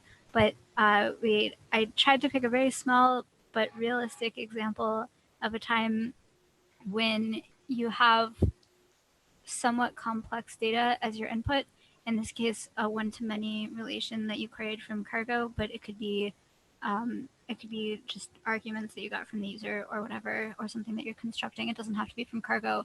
And MediaWiki has a really hard time with getting aggregate data from something that you also have to process one at a time, because variables are awkward and arrays are awkward and stuff. And in Lua, it's pretty easy to do, and you end up with a very flexible outline that you can change at will without, so you can change the output at will without having to change the logic of data processing. So we adopted a bunch of cats from an animal shelter. Yes, it was a great example, and it's wonderful. And that was also videoed and will be uploaded later. If anybody wanted to know all of the details of how one designs a good Lua application within a wiki. And there were a lot of neat tips and tricks that Megan showed that I'm going to start adopting as well. Not the least of which is yeah, that yes, that, using MediaWiki. Yes, absolutely, it was awesome. So cool, can't wait to do that. Looking forward to it. All right, so that's all of the scheduled Create Camp sessions. I'll just say that in the EMWCon Riot chat, Darren Welsh added, I'm not going to connect to Zoom, but thank you to all the participants. I think this was a big success. Also, I did my own Create Camp, like a real social distancer. I figured out how to use our firewalled GitLab CI to sync wiki pages across multiple wikis in a farm. In one repo, I made a script to sync content, and in a second repo is the config and the common content. Woo. So yay. Good job, Darren. So, so that's the summary of what everybody did in the Create Camp. So I'll just open it up to if anybody has any other things that they want to comment on, anything else that they want to say to bring the conference to a close. You did amazing, Cindy. Aw, Megan, thank you. Thank you. I'm going to go sit in a dark corner now for a while and just close my eyes. Oh, Cindy, can I make a quick comment? You absolutely may. Thank you. So I noticed that I missed the group Zoom meeting photo, and I was really sad that I missed it. but I did a little photoshopping on the one that you uploaded to MediaWiki.org, and I put myself in. So I thought maybe I would let other people know that if they missed that photo, that screenshot of the group, it's not too late to get yourself added in. Excellent. Did you take upload your photoshopped version to Commons? I did. Okay, I'm sorry. cool. I went to your version and I updated the version that you uploaded. Okay, cool. And for those who haven't seen yet, I have it on the and I just look at that. Very nice. Yes, I just refreshed. So the conference page, I put the group photo up at the top, and I see that Rich is now there with the rest of us, which is fabulous. So there's room for at least one or two more on the same row, depending on what your Photoshop, or I used GIMP, what your skills are. Yeah, I'm a GIMP user also. Yeah, exactly. I could use the picture I have. You can what? I could use the picture I have here on Zoom if you want. Yeah, absolutely, if you want. But it's not me though. No, I'll find a picture somewhere. I just don't have a camera, so I'll have a look. That's fine. And then, if anybody wants to add another row, just, make it longer. So feel free, anybody who's here, feel free to add yourself. That would be great, so that we have a memory of what, of us all being together. Cool, great idea, Rich. I want to mention, if we talked about Create Camp projects, but there's at least one hackathon project that I think is worth mentioning. Oh, sure, yeah. The Megan and I did. Megan, do you want to show it? Oh yeah, I can screen share again. Okay. All right. Okay, so screen share. Okay, I'm learning. This took like half as long as it did before. So this is what cargo tables looks like right now. This is live on my wiki. I have a lot of tables. And one thing that I've wanted for a really long time is that it's pretty hard to like at a glance get information from this. Like if I want to see how many rows are in a table or something, this can get pretty hard to read for a lot of tables. So this week I made a wiki table interface for special cargo tables instead. And there's a preference now where any table with a replacement, you can make it so that it breaks alphabetical order. And you can, if you don't like this, you can turn it off. But by default, it will put any lines with replacement tables first so that you can see those at a glance easily. And then there's all of these icons so it doesn't take up too much horizontal space. And you have the declaring template in bold here and attaching templates not in bold. And then if you're logged out, hopefully it works. Yeah, okay. I broke it, but then I fixed it today. So here you just have the link to special drill down. And then here you have recreate and delete. And then when there's a replacement table, switch it in and cancel a replacement. Have different icons so that you can not think that you're deleting something scary. That's awesome. That's so much more readable, right? Yeah, I love it. I think it came out like 10 times better than I was hoping. So now you've questioned, what's a replacement table? Oh, okay. So when you have a table, so like say I have this table, there's a bunch of data in it.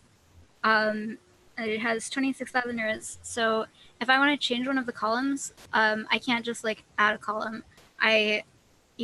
You have to like recreate the table if you want to add a column. So if I wanted to say like, I don't know, if there's suddenly 6 players on a team and I need team 1 rule 6 or whatever, I can't just add that to the table. I have to delete the table and then add the column and rebuild it.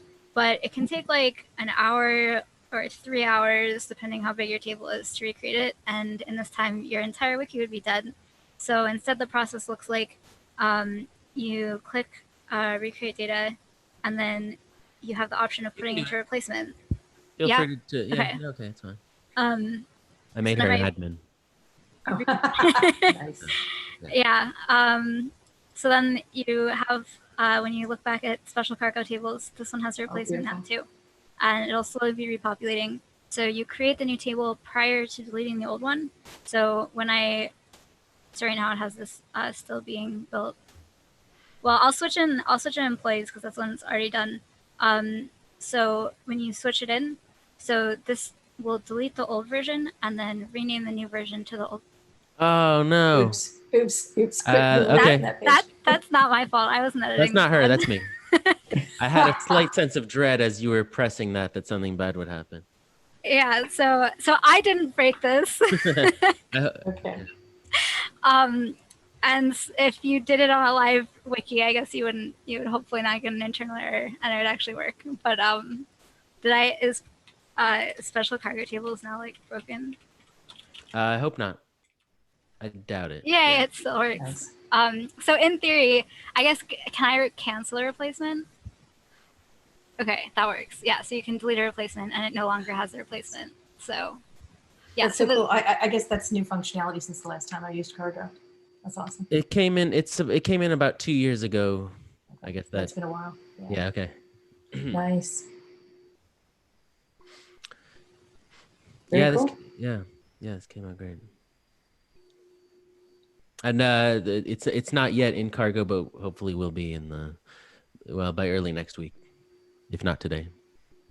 And I'll share one last bit of information. All of the templates and forms and properties and all the pages necessary to make the file folder and file attachment tools work have been made available to the general public on my EMW Meza site. And so if you go to the YouTube video that corresponds with my talk, I posted a link there in the comments. Oh, awesome. I'll be eager for feedback. And if anybody wants to improve them, just contact me and I'll get you set up with them. But the site is world readable, but create new accounts is disabled. So if you'd like to be able to edit them on my hosting site, just let me know. I'll set you up with an account. Very, very cool. That's awesome. Yeah. All right. Yeah. Go ahead. No, go ahead. I was thinking it would be good to have it linked somewhere from MediaWiki.org. I don't know what the best way to do that is. There isn't really any protocol right now for describing packages or groups of forms and templates that can be used right now. Yeah. All right. I don't know. I will have to think about that. Well, how about this? I will update the EMWCon 2020 page, and so where it lists my talk as having taken place on Wednesday, I'll include a hyperlink to where the tool is. Right. Maybe on the page forms documentation too, it could make sense to have a list, to have links to, reusable something, reusable. I like that, reusable. Yeah. Data structures or something. Yeah. Data structures. Right. Great. Awesome. And I've been making some updates to the conference page, sort of, we're putting up the links and sort of closing things out. I guess it'll have to get changed to past tense at some point, but we can still use that as a record of what we did together here. And there were a number of ideas, how-to requests under the Create Camp ideas, and we didn't get a chance to do all of them. In fact, I don't think we got to do most of them. So those would all be great candidates for talks at either next year at the next conference, or if there's an SMWCon in the fall, or maybe we'll just all get together for a hackathon at some point. So. Yeah. Okay. All right, so I have to ask a question. Sure. Since this goes down as the spring 2020 EMWCon, is there any interest in the fall EMWCon? Well, there's never been a fall EMWCon, but I mean, is there something that sort of takes? Is it SMWCon that takes the fall slot? Yeah. Okay, fair enough. Well then, hope to see you at SMWCon. I'm not Yeah, sure. Of course, it all depends upon the world situation then, right? Yeah. Let's hope everyone will be out of their burrows by then. Yeah. For a brief moment, I forgot about the calamities of the world. Oh, fantastic. Thank you. That's actually good. Thank you for bringing me back to reality. Sorry. It's nice to have a periodic escape from the real world though. So. Okay. Well, I think if there's nothing else, I think maybe we can say farewell. Thank you all for coming. Okay. Thank you. All right. Bye-bye. Bye-bye. Bye. Thank you. Hey, we did it. We did it. Yeah. Bye, everyone. Bye-bye. Thank you. Bye. Thank you. Thank you, yeah. Thanks, everyone. Bye. Bye. Thank you.